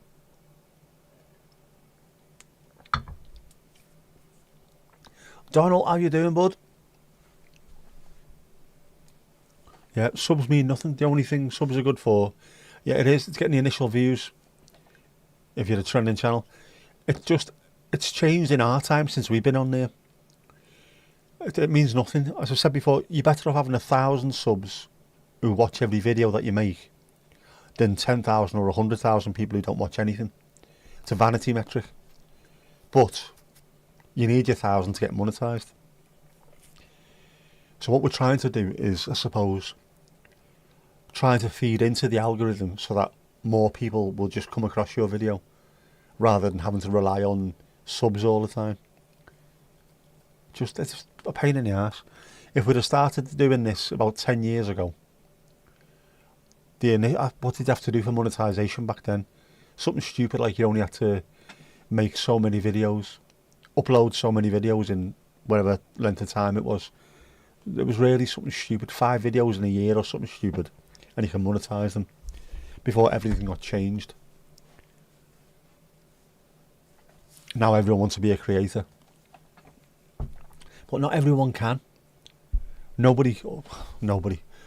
many, sorry, have got the wherewithal to stick with it. If you stick with it, you genuinely will get to where you need to be.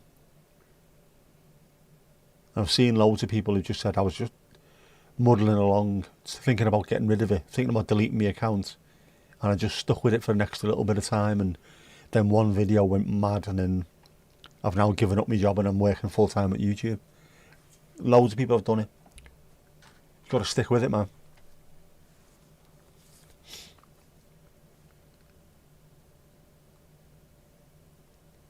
How's it going in the awfully nice place you're in? It's awfully nice, awfully. Only 8% of all channels on YouTube get monetized yet. Only 10% of videos on YouTube get over 1,000 views. I think it's there's not a huge amount to get over 100 views, to be honest with you. I think that can't be too far off. It's going to be more than 10%, but not too much more than that. It's genuinely, the amount of views you get on videos are tiny. Normally, for like 99, not 99% of people, but no, it's a really, really small amount. Your average person is getting, like I am, 20 or 30 views on a video unless you're really lucky. If you're doing any more than that, if you're getting over 100 regularly, you are very much in the minority and you're doing really well. Know what I mean?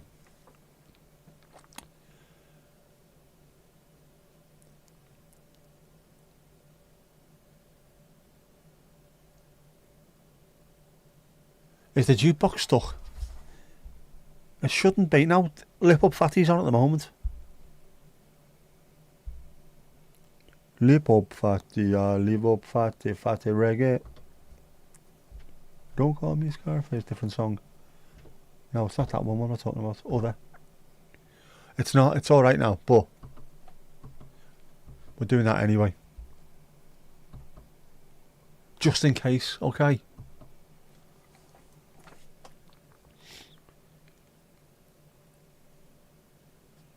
Yeah, nearly quit last month. I talked you around mostly because you messaged me inappropriate hours. So, no. There's no such thing as inappropriate hours. It's just, again, like you've just said there, only a very, very small minority of channels ever get monetized. And people, you'd be surprised how many people quit just before they were about to get monetized, or just before that little bit of a turning thing happened for them. So just stick with it. Especially with you being evergreen content, things that people will constantly search for. Just the more you make, the more hours you'll get. The more evergreen content you've got that's on there, on the shelf behind you. At any point, people looking for coffee will stumble across your stuff. Doing it for 2.5 years. I know it's mad, isn't it? Although saying that, it was my channel's anniversary 3 or 4 days ago. 16 years I've had my channels. Or channel, rather. The first videos I put up were in 2009. I didn't treat it like it was a proper thing to do. It was just, I've got a couple of videos, I'll put them on. Because there's nowhere else to do it. If only I'd have known then what I know now. But even 2.5 years, there's people who've taken 5, 6 and 7 years to get to where you are. Stick with it, man. You're almost there. You're on the vinegar strokes. George Michael, man. Gotta have fighter. Burr, burr. Must have been a looking song. Long. Or it was looking for another song. Is that what you meant? FOJ. Go off, Jeff. Another band you didn't know over there. Haircut 100. Bad Manners and Haircut 100. Now this should have changed by now. This does deserve a dukey push. Oh, almost. Been a member of eBay since the 4th of January 2001. That is a proper long time, man. Bloody hell. 24 years. Cray. Watch him doing the can-can. Bad Manners doing the can-can is fantastic. Buster Blood Vessel, who used to look absolutely huge. Looking back at it nowadays, he isn't. I mean, he's heavy, but I always thought he was an absolute monster. Just looks like a normal builder when you look at him now.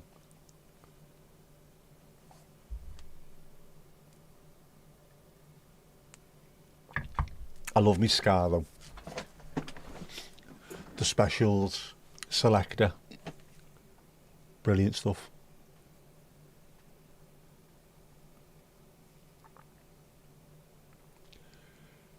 The song reminds you of your autobiography. It was called Daddy No. Ooh. In the style of Ricardo and Friends. I haven't even seen this one added to the jukebox. How bad's that? How bad's that? How many songs are we up to now on that Dukey? Does it tell you? It doesn't tell you, but it's 14 hours and 23 minutes long.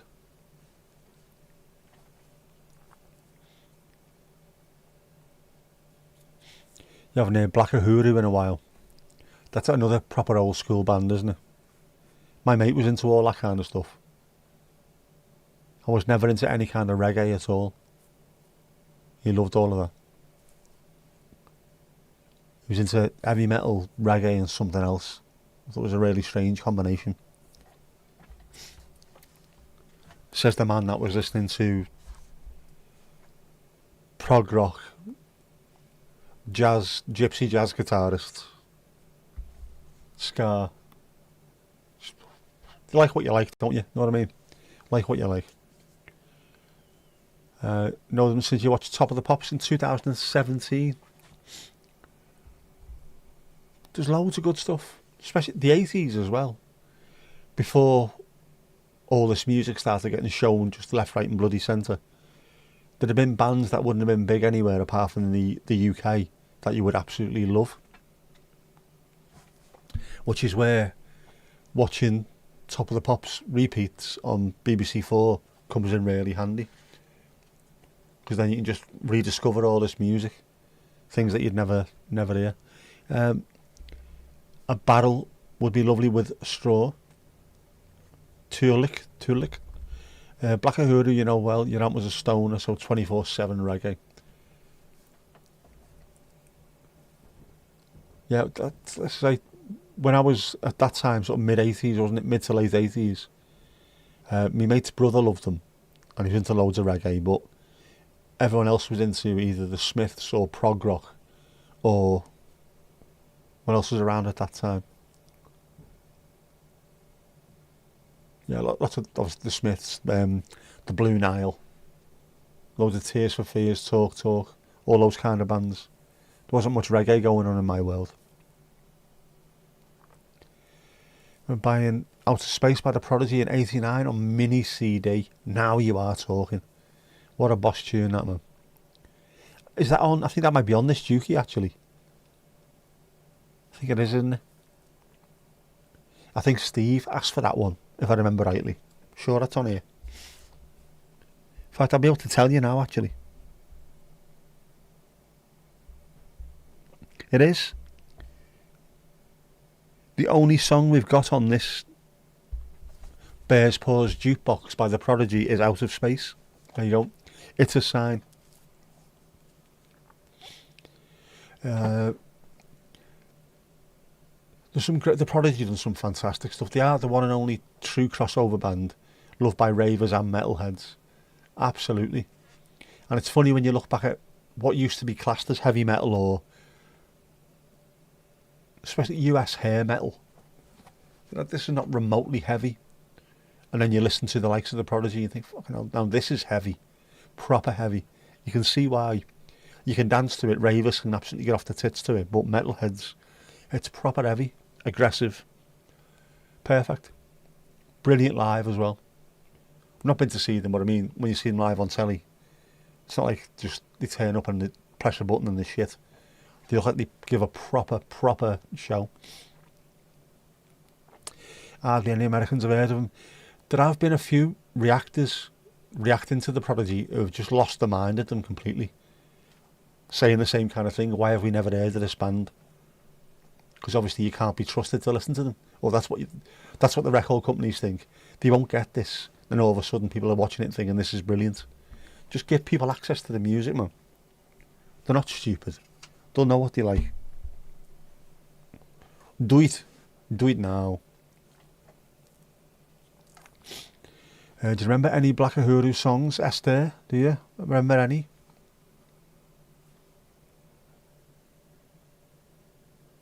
I'm trying to think what else was around at that time.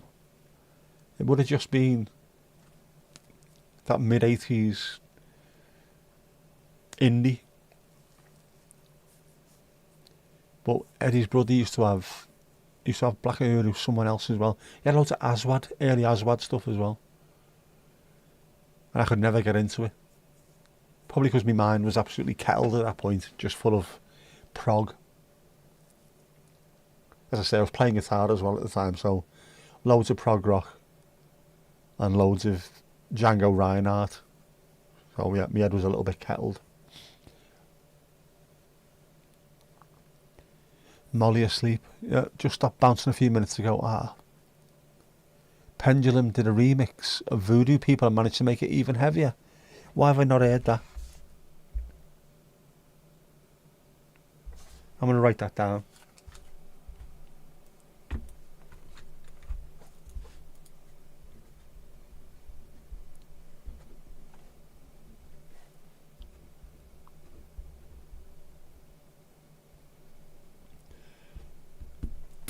There you go.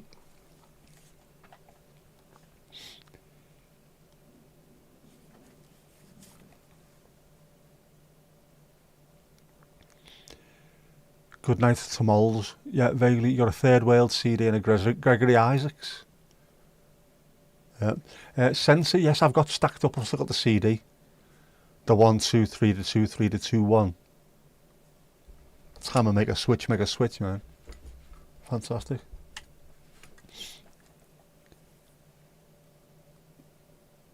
Yeah, I've got the CD. I've got the Sensor CD somewhere stacked up. That was a brilliant album, though. The first 3 songs, especially, in a row, just lash them on dead loud and let your brain go mad. Eka Mouse, that was another one, yeah. Eka Mouse, Aswad, Eka Mouse, Yellowman.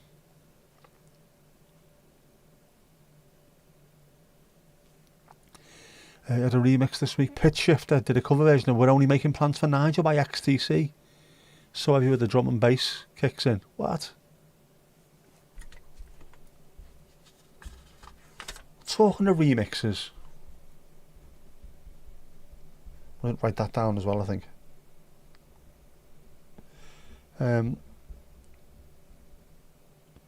My mate was in Carcass, heavy metal band. He also appeared in Red Dwarf. If you see the episode Time Slides, I think it is, where Lister goes back in time to meet his younger self when he was in the band as Smeg and the Heads. They're playing the song. The bass player is Jeff from Carcass. Carcass did a remix of a Bjork song and made it really heavy as well. Absolutely brilliant. I can't think what it was now. What was it? I'll have to check this out, man. It's annoying me now. Yeah, but it's funny as well, that with in Red Dwarf, they talk about him, Gaz the bass player. He ends up working for an insurance company and he's got his own car parking space. Well, Jeff ended up working for the civil service with me in an office building in Liverpool.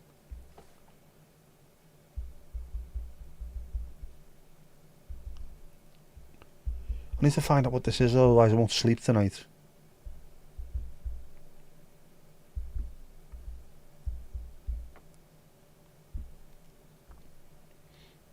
Oh, that was it. Isabel by Björk, the Carcass remix. Just made it a bit darker and heavier. It was absolutely fantastic. Just a bit more go on, lad. I like that. I like Toasting as well, a bit of Sly and Robbie. With the late night reggae thing, Reggae Sunsplash. What? Sunset, something, I can't remember that. When was that on? Morning Jackie. Your mum at the end of her life like Bob Marley. His flag was on the coffin of the cremation. All right. I could never get my head around Bob Marley. There's nothing at all for me in it. I like some dub, some really heavy dub and what have you. But I don't know. Nothing about Bob Marley speaks to me at all. And yet, the people that love him are almost slavishly devoted to him. Good friend of ours had a huge, she had a massive Bob Marley tattoo on her shoulder. Amazing bit of work. Quite a few of them did actually. They all love Bob Marley. Mind you, they're all smoking weed in the vault, so obviously. Right, Euro Trash Late. No, I can't remember that. I seem to remember around that time I was watching the likes of Snub TV, which was all indie. And in The Word, tonight on The Word, it's our after. Fudge Tunnel did a cover version of Sunshine of My Love. Stone and Rock at half speed. Ooh.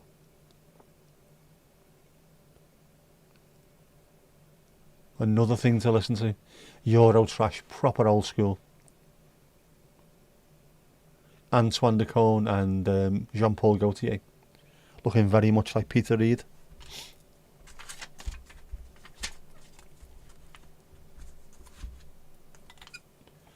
Hallucimino, whatever, I can't remember now. I can't remember. Fucking brain's going. So Africelt Sound System live at the Eden Project in 2002. That must have been an amazing place to watch a gig, that. The only one I've ever seen like live on TV was Duran Duran. But it looked, just watching on the telly, that looked like an amazing place to go and visit in the first place. Watching a band as well. Sunsplash, Reggae Sunsplash. Why don't I know this? When was it? When was it? Come on.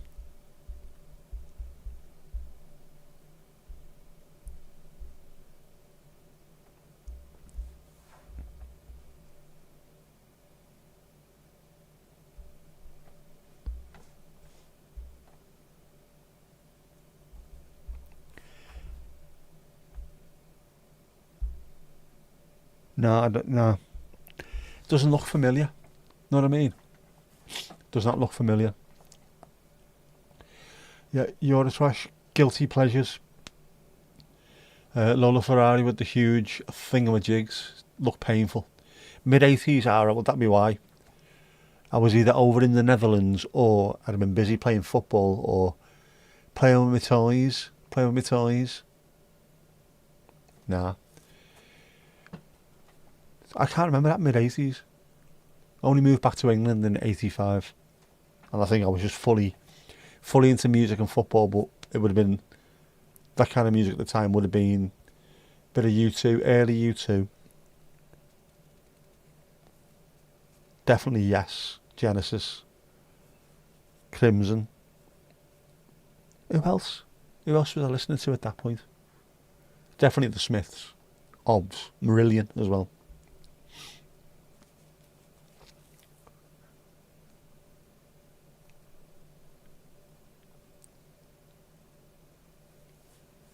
TV or a festival. Thingamajog for the Yoki Me Bob. The Yoki for the thing. The Yoki for Muskokie. Went on holiday back in 1997 to Devon with a mate and there was a village festival on.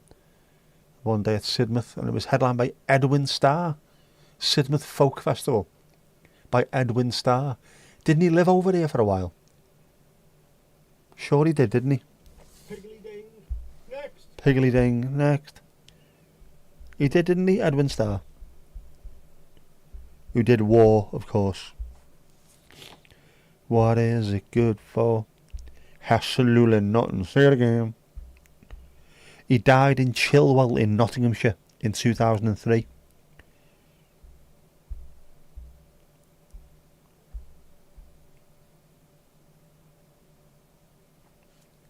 Right, when did he move here?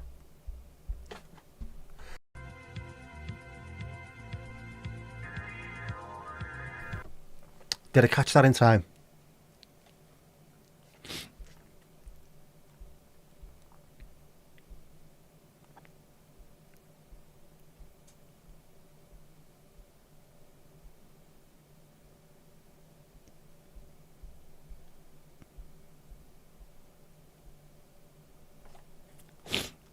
(1983) 1983 he moved here, and then lived here till his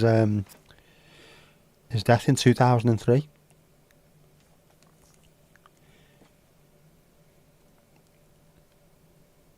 He based himself in the Midlands, living for many years at Pooley Hall at Polesworth, Warwickshire, before moving to Bramcote in Nottinghamshire.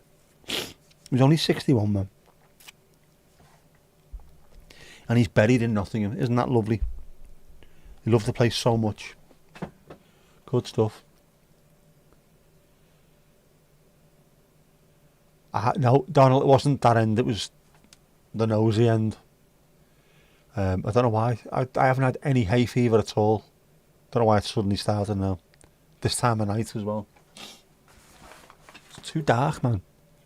The trees only let the pollen out during the day.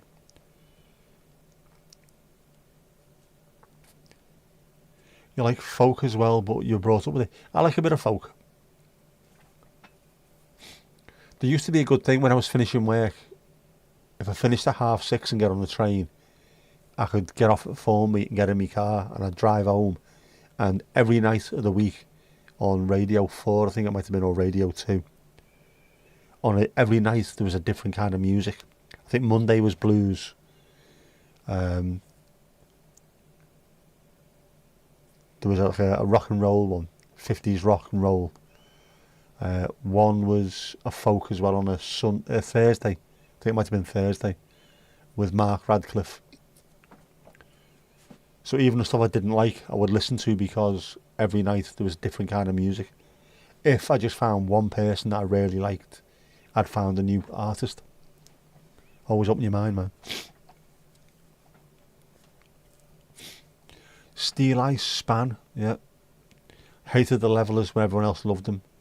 Deep into industrial at that time. I hated the Levellers. Who else was there? Osric Tentacles and band, like all them crusty bands. Nah, never a fan. Your place was full of I seen. Did you put a picture up earlier on, didn't you? All over the windscreen. Yeah, in the 80s and 90s, you used to say Nottingham had 8 women to every 1 man. So everyone used to go drinking there. Absolute bullshit, I would have thought, but everyone went there anyway. Yeah, I remember me mate used to play for Skelmersdale United in goal. They had to play Long Eaton, so they're all buzzing. Finish the game, we'll go into Nottingham, we'll have a few beers, and then, you know, whoever's going home afterwards will go home afterwards. Just full of fellas everywhere. Students and fellas. Students that didn't have any money to go out in the ale anyway, and it was just full of fellas otherwise having pints.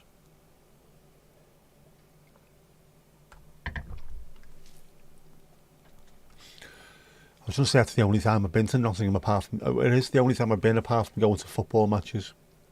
At which point you go straight in, watch Everton, and then piss off home afterwards. Last time I went, we beat Nottingham Forest 1-0. Craig Short scored within 5 minutes. It pissed down non-stop.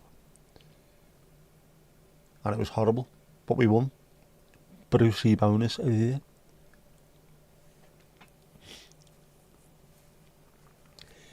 You can finally breathe decently now. Good stuff, good stuff. Gordette from Steel Ice Span was the only thing you could play on your flute. You can play the flute. Long Eaton, you know Long Eaton. When you say you know Long Eaton, do you know Long Eaton? Yes, Skem played the mid-90s. Interesting. I went along with them on the players coach, because that's how bad things were. A North West Counties team, we're having to go down. We're having to get a massive coach because we can't afford. Or we're going to have to get a massive coach because the small one won't be enough, and the big one will be really expensive. See if any fans fancy coming down with us. They can chip in. All right, yeah, now. Went and watched the game. It's fantastic. Used to love me Sunday League, and lower league, non-league stuff.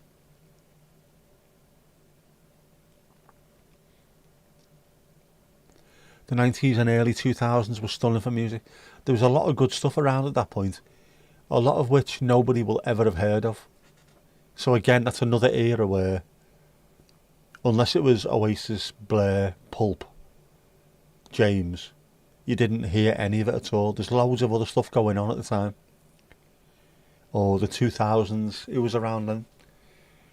Just you get major bands, and that's all anyone ever concentrates on, rather than look at the 70s and 80s. If there was a movement, everybody within that movement got a little bit of airtime.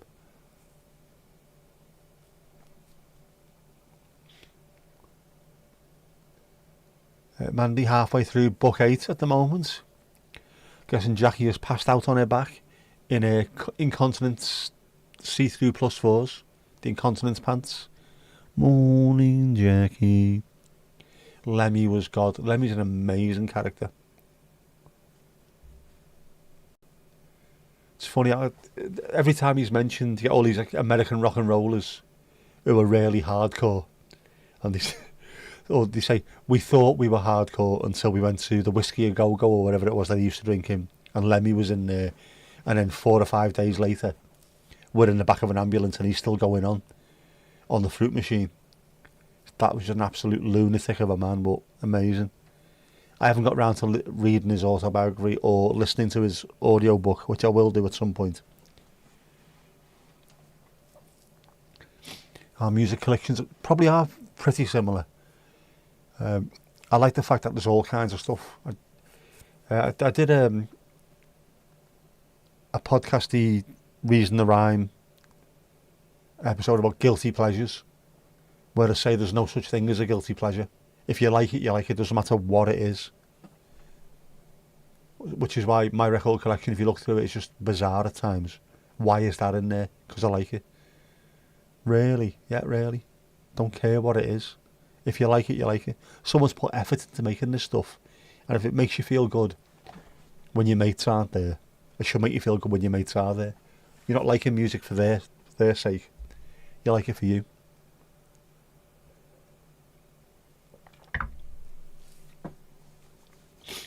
You still love Dub War and Dub Pistols.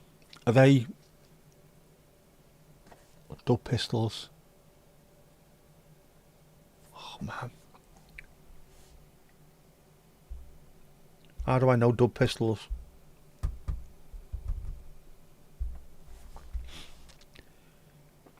Ah yes, Steel Ice Span.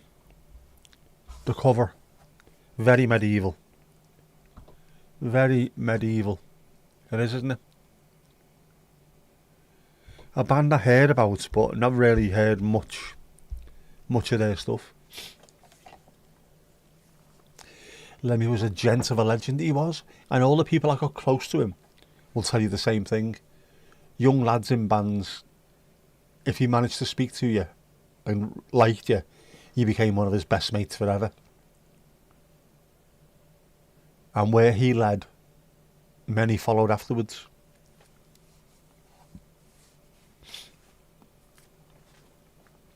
Unless it's AC/DC. I haven't got a problem with AC/DC. What I've got a problem with is people telling me how good they are and how good Angus Young is as a guitarist. That's the problem.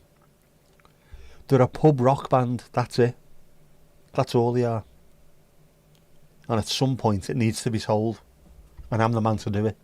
I have the minerals to stand up there and go up against AC/DC fans and say to them, it's piss fucking easy rock. Anybody can do it. I've only got one working hand at and still play like Angus Young. Also love Dread Zone.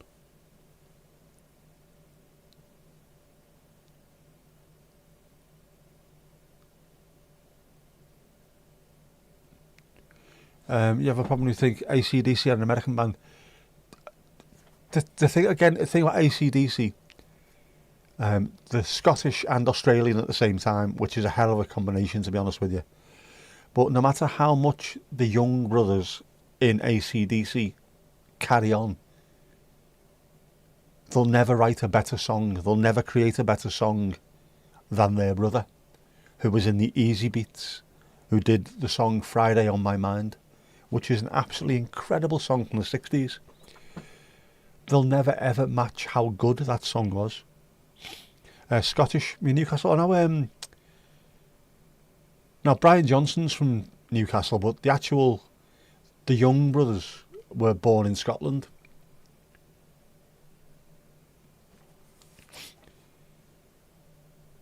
And if I remember rightly, the older ones spoke with a Scottish accent for a while until he got over there.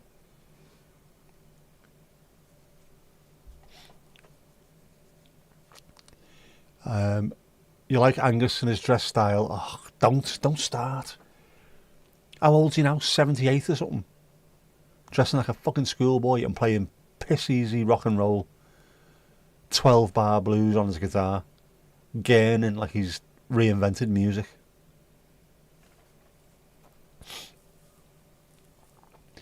Pissing hate Metallica. Worst drummer in metal. Lars Ulrich is an absolute knob. He is responsible for Spotify as well. He was the one that was going on about LimeWire and what was the other one? What was the big one? Fucking, I can't remember. The blue thingy that people were downloading all the time. Pointed out that people were downloading music, and everyone went, "Oh yeah, what a great idea!" Napster, that's it. We'll download the music instead of buying it. Well done, mate. And then of course Spotify had to come in to take over. And now they're not making any more money at all, these bands. 6 million streams in a day and you made £2.50. It's his fault. Napster. LimeWire was the one where you used to download a song and ruin an entire PC. To save yourself like $7.99 on buying an album, you'd ruin a £400 PC instead. Lars the Tosser. Not a fan of Metallica. Not a fan of any of that heavy metal. Megadeth, Metallica, all that. The stuff that people go sick about. Nah. Just, again, doesn't speak to me. And it's not like I don't like heavy music, because I do. Lots of heavy stuff.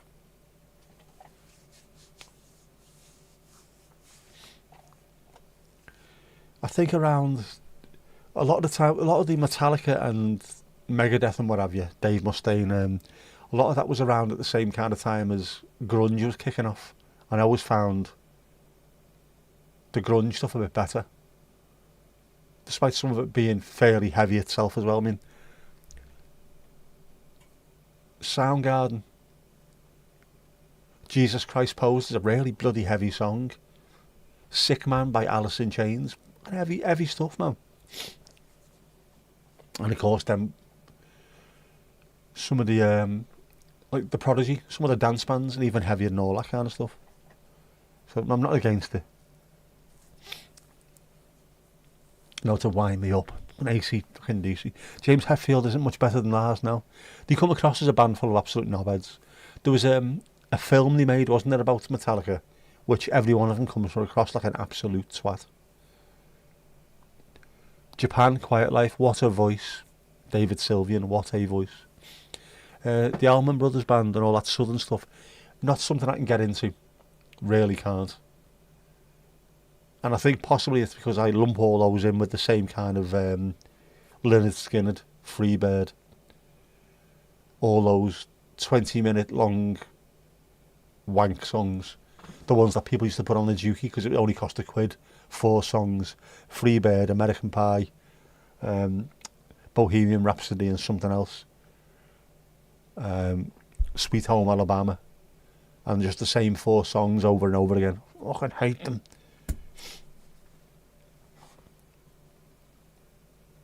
Someone gave me an Allman Brothers album, I can't remember which one it was. There's some alright stuff on there, but it's, I don't know, it's the vibe I just can't get into. Just can't get into it. It either speaks to me or it doesn't. It might do at some other point in my life though. That's the whole thing. You reach a stage where you listen to something and go, actually, I get that now, or now is the time I should be listening to that. You have Megadeth vinyl. That's it, man. I'm not speaking to you ever again. Especially if you team that up and say you've got a pair of signed Angus Young shorts. Mustaine's another. He is comes across as a tosser. They all do actually. It's what happens when you've got loads of money coming in, loads of substances, and you've got massive egos. People just turn into absolute knobs.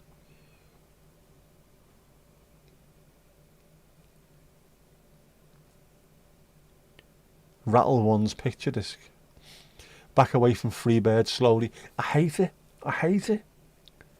That an American fucking Pie. How many choruses are there in American Pie? Whichever it is, I think it's about 15, which is about 17 too many. Those just long rambling songs. They've got the place. The whole point of those songs is for the people who support them, the people who sit and smoke substances at their gigs. This is the one where you just chill out to it, right? We'll play for like 9 hours. The people backstage will go and do what they need to do. Oh, man.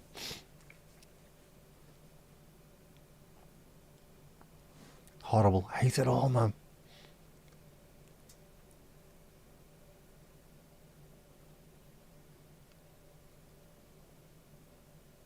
Vic Rattle Bones picture disc, is that what you meant? Jeff hates you tonight. Jeff is just Jeff. Jeff B's Jeff, whenever Jeff wants to be Jeff. Anyone know Si Senor by... Oh, Si Senor, the Hairy Girl by Yellow. Yep. From the Great One's second album. Sounds proper speed metal. Yes, I have heard that before. That's a strange band, Yellow. Most people will know them for The Race, won't they?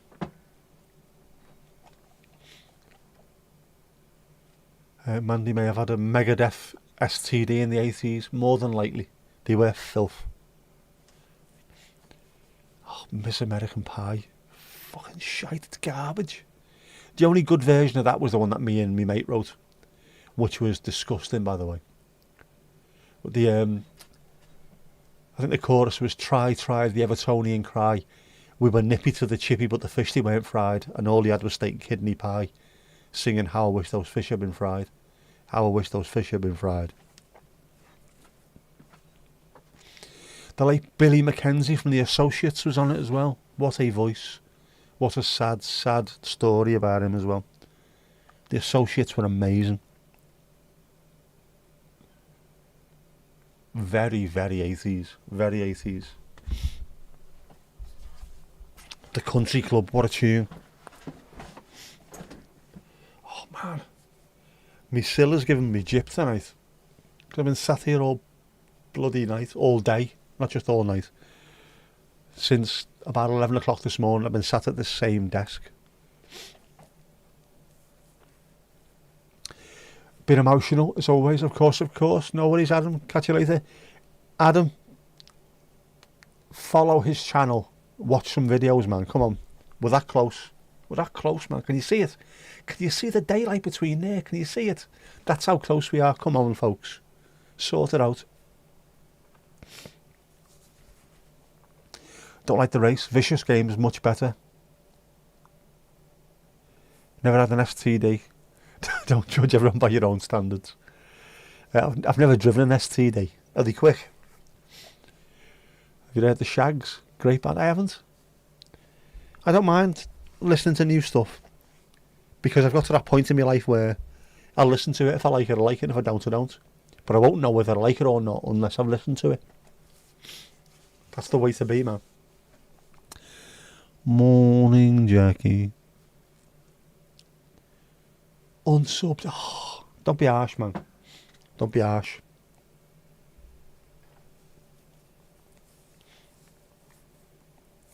Who have I been listening to recently? I've been listening to loads of 80s stuff, and I've been going back through my playlists. I have got some fantastic songs on my playlists. Obviously, I wouldn't put them on a playlist if I didn't like them, but things that have been suggested to me by the Spotify Discover Weekly, or when you're playing a playlist, these will be the next suggestions. So I've found out some really great music just by the algorithm working well. So to be fair, as much as I hate it, the Spotify algorithm is really good. But it's also dangerous, because if you listen to something shit, it then starts giving you shit all the time. I almost crashed a car once because it suggested the next song would be something by Coldplay. You fucking shitbags.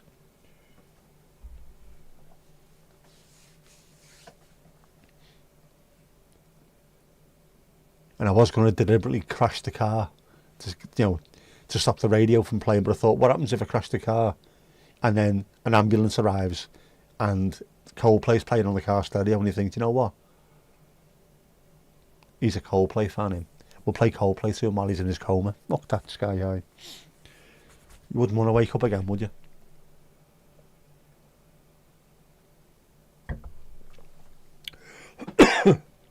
Oh, man.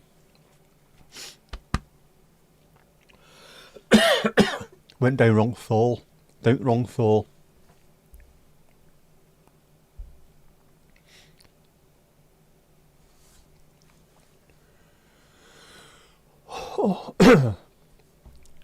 one of the problems. No one ever tells you this about having a stroke, apart from the doctors. You have to do a test, a swallow test, to make sure you can actually swallow things. Otherwise, they have to put you on an intravenous drip, and you can't drink water. They might have to fill it full of thickeners, so it's like more like a yogurty kind of thing. But even now, I can eat normally, I can drink normally, but occasionally, as I'm drinking, my throat decides to just close of its own accord. At which point, it goes down the wrong bloody hole. Not good for you, man. Don't have a stroke. Do not have a stroke. Well, it is Sunday. No, it isn't. Right, so what have I got to do this week, Mandy? What have I got to do? Sort out the work in progress, sheety things, so I can just go 1, 2, download, off you go. One button press, drag on and close up. That's what you want, isn't it? Not the actual poster afterwards. The posters can go on to the community tab. Isn't it? Isn't it? Is that right? Is that right? Is that what's happening? Is that what you said? Because we can do that. We can definitely do that. I'll download it tomorrow or the day after. Yes, the fluid thickener speech and like the Salt team, they uses a brand called Thick and Easy.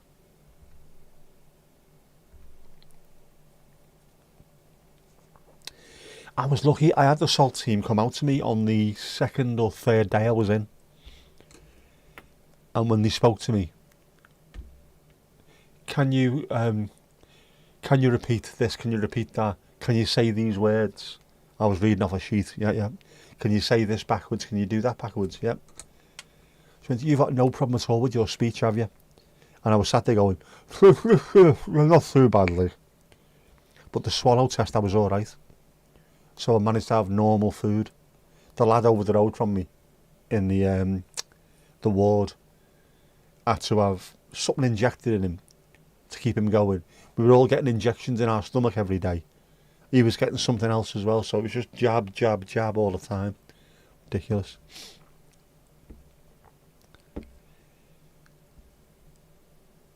I used to see the Salt person quite regularly. She always said hello to me. I love that about the people in the hospital. Just because you're not dealing with it anymore. Not like they've forgotten about you. They walk past, how you doing? How are you getting on? You're okay? Do you need anything? No, I'm alright, thanks. Brilliant.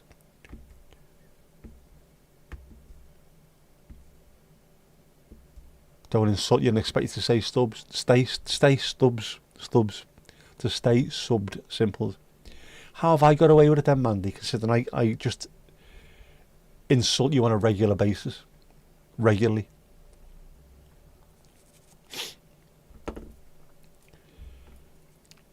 Yeah, the Salt team are nice.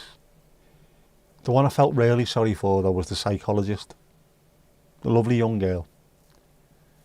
I thought, you've got to go round all these absolute lunatics in this ward. Just this ward alone, never mind the hospital.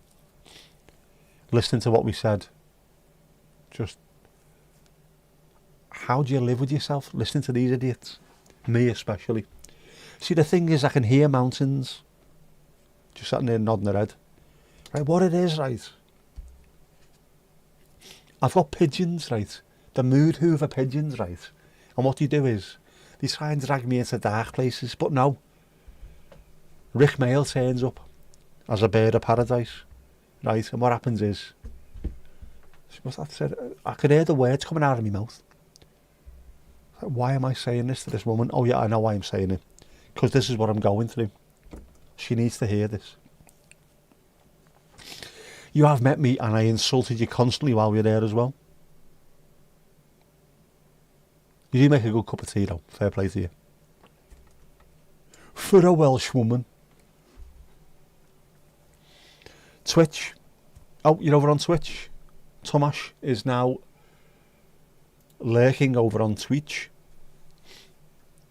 Twitch is the magic number. Yes, it is. As Ali hasn't levelled up tonight, has she? I had a feeling she was going to level up tonight. Yellow alert. Yellow alert.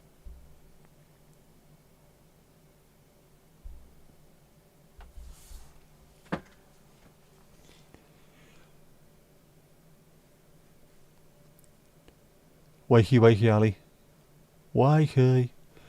Guess music talk causes pub fight. Pub fights are normally caused by, and we always say the same thing to all your bar staff, get involved in every conversation you want. Do not talk about music, football, politics or religion. Otherwise, Gerda. What, lad?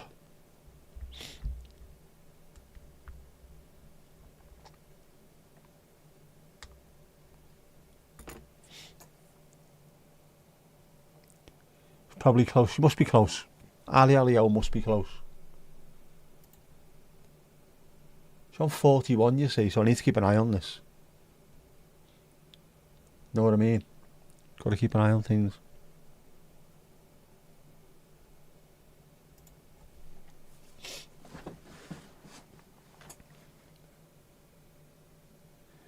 No pub fights. Not having pub fights in this gaff. Not having it. Yeah, don't say the moderator on STD.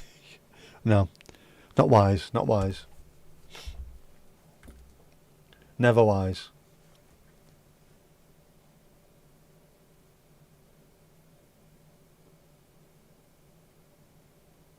Show good manners to all the spanners. That's what I say. That's what I say.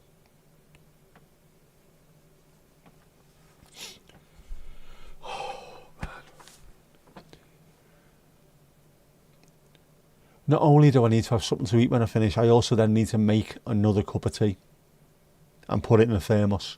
I always have to have my cup of tea of a night when I'm in bed. And this will be gone completely. Whereas normally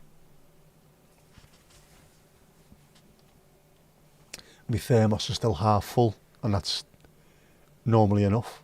Know what I mean? Normally enough. But now I have to make another one. But I've got to lie in the morning. How good's that? How good's that? How fantastic is that? An actual proper lie in. Thursday tomorrow, isn't it? I'm not on the phones. I can get up when I feel like. I've got to take my dad to phone me. He's going to the pub tomorrow. He's going to the pub tomorrow. This is not a drill. He is going to the pub.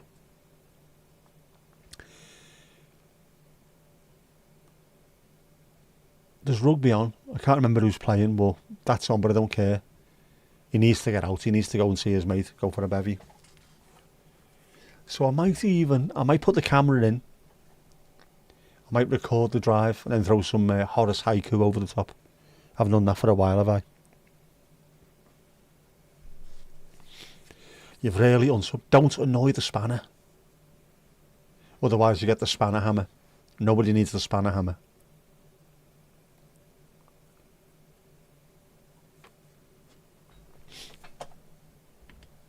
Up to spanners. We haven't had a wolfie for a while, have we?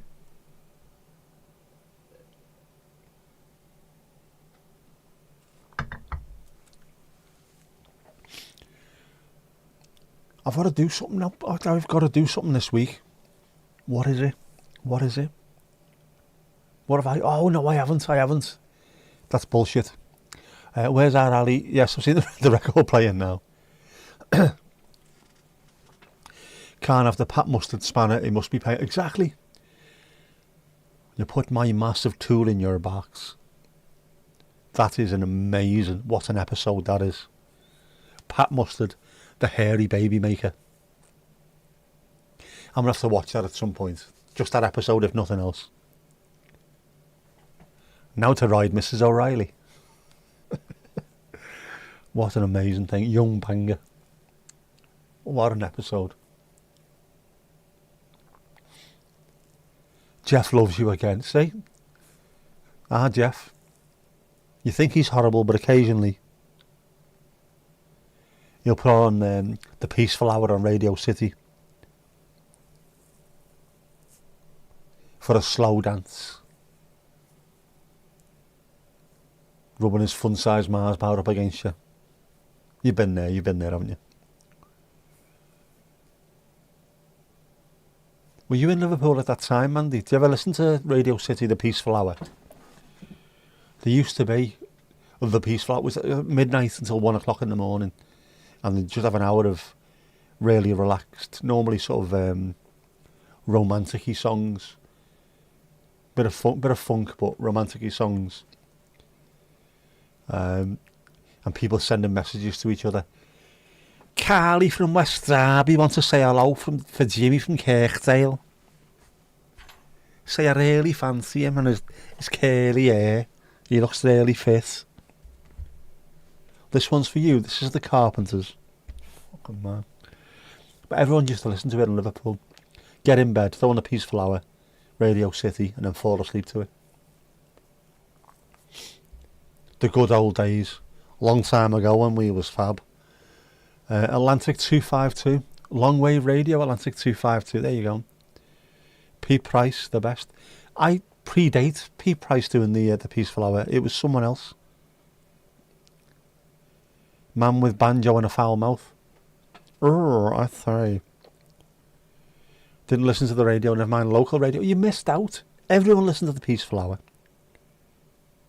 I reckon that was sort of the original, I don't want to say ambient, but we didn't even have raves back then, back in the mid-80s, so it wasn't like a post-rave come down. It was people that were coming in from discotheques. Go to Chippy, have something to eat on the way home. Vomit all over the white patent leather shoes.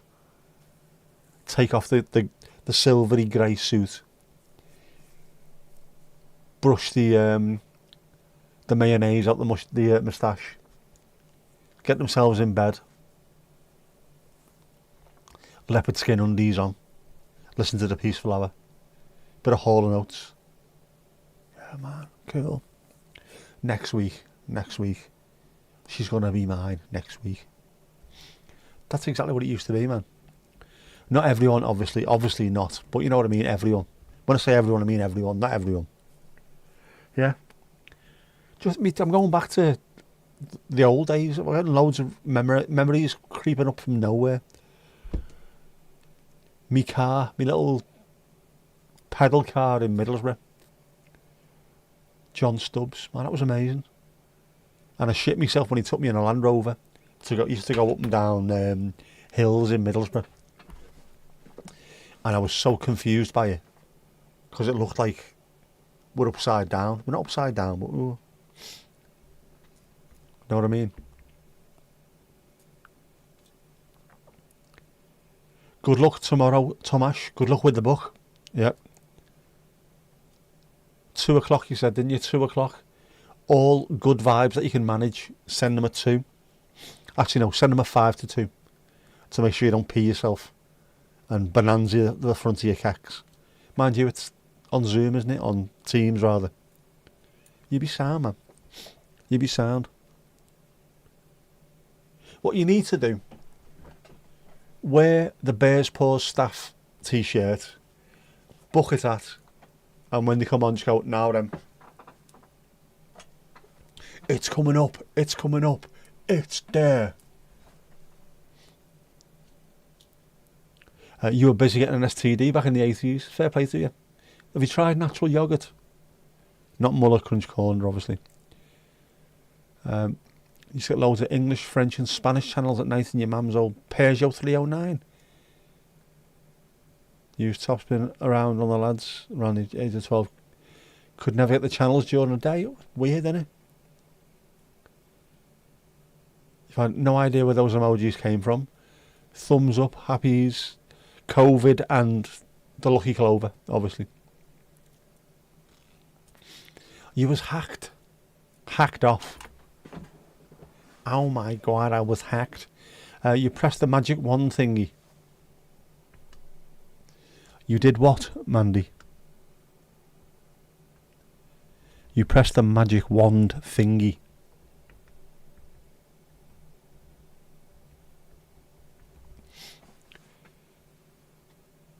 Frankie's going mad here. You can't be writing stuff like that in the chat. Filth. Filth. Utter filth.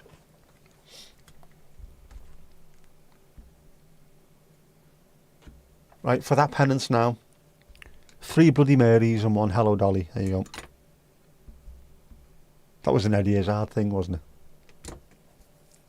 Dirt. Go ahead, you dirt. You dirty ticket. You dirty ticket. Filth. Filth. Don't be pressing magic wands. You will get an STD at that point. Especially if it's Jeff's. Oh, I wouldn't trust Jeff. Although I suppose if he lives in flames, nothing lives in flames, do they, apart from Jeff? So there'd be no diseases, would there? Maybe that's the way forward.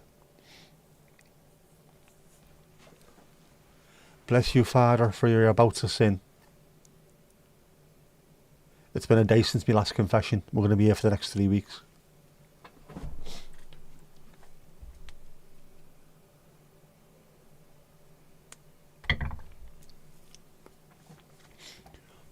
So thankful we never had any of that.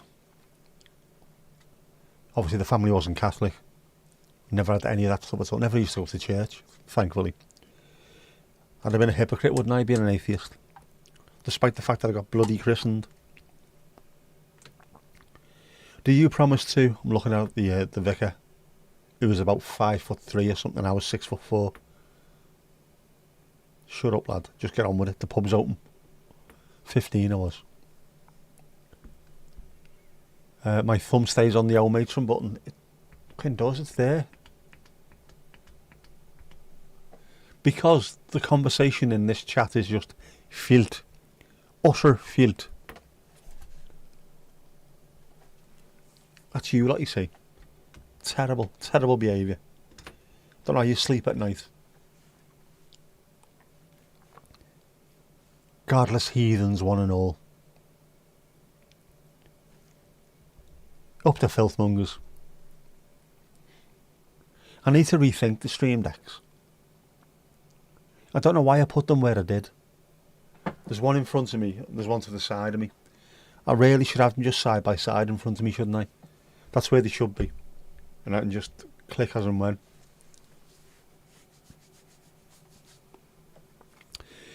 I might revisit that this week.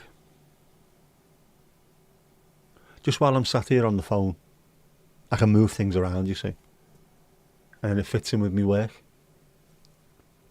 I can chuck some stuff away. I don't need all the stuff that's here. Make a bit of space. Tidy it up. And then I can do the behind the scenes thing. Show you what happens during the stream. So you can see exactly what I do. And then you might be either very, very impressed, or will think to yourself, why all that effort for what really comes across as being shit? But you might see how much effort goes into it. And that's without Mandy doing all the on-screen assets as well. That's without all those hour after hour after hour. Know what I mean?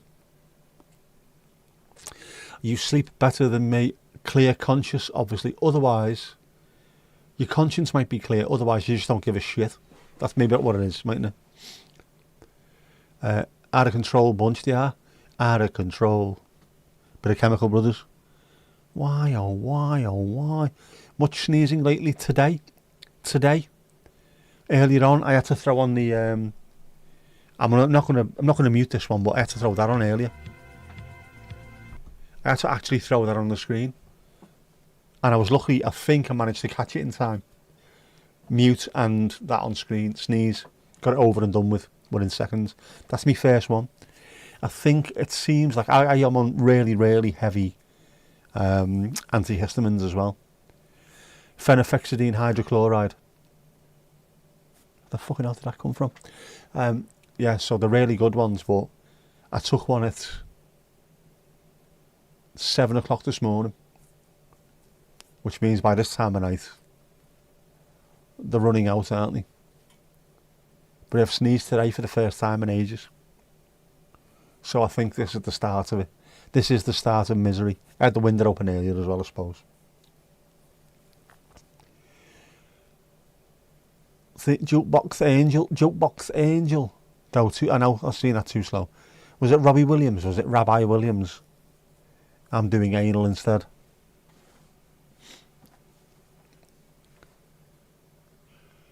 I can't see that as well as hyper. Although I suppose it is hyper, isn't it? It just looks like Sammy Hoopier. So just like Hooper to me. We almost signed Sammy Hoopier. And we would have done if it hadn't been for those freaking kids. Eyes were burning early because of the pollen. We are at the start of tree pollen season, aren't we? We start off with tree pollen, then it moves to grass, I think it is, and then flowers later on in the year. But the trees, that's where I normally start me really bad. Start off with the trees, man. Shaggy, won me. Horse hacky, yeah. It is, it wasn't, it isn't, it didn't, it wasn't. Sure, I wouldn't know it from Donegal. Oh, man. Oh. Me chicken shack's giving me all kinds of gear that I yelled. I think it's time to start clearing off, aren't we? I cannot speak English. What is wrong with me? Many a person who is from other places will tell you the same thing. That boy does not speak English. That's the accent, it's not the actual language. Yeah, so it's about time to get the dancing shoes on, I think. There's our Ali. Dan interviewed the banjo dude. He did. Thomas Thingy. Remember seeing that? He likes a bit of tweed, doesn't he? I was going to call him Thomas Crapper. It isn't Thomas Crapper at all. Yeah, dancing shoes on, come on. Vamonos. It is time. It is time. Throw some shapes in a church dance. Come on, let's do this thing. Let's do this thing.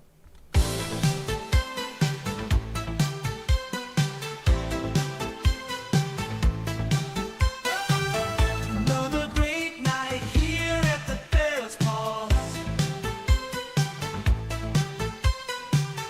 Folks, go give yourself a round of applause. We've had a good chat and told the odd joke. Now get in a hot tub for a post-stream soak.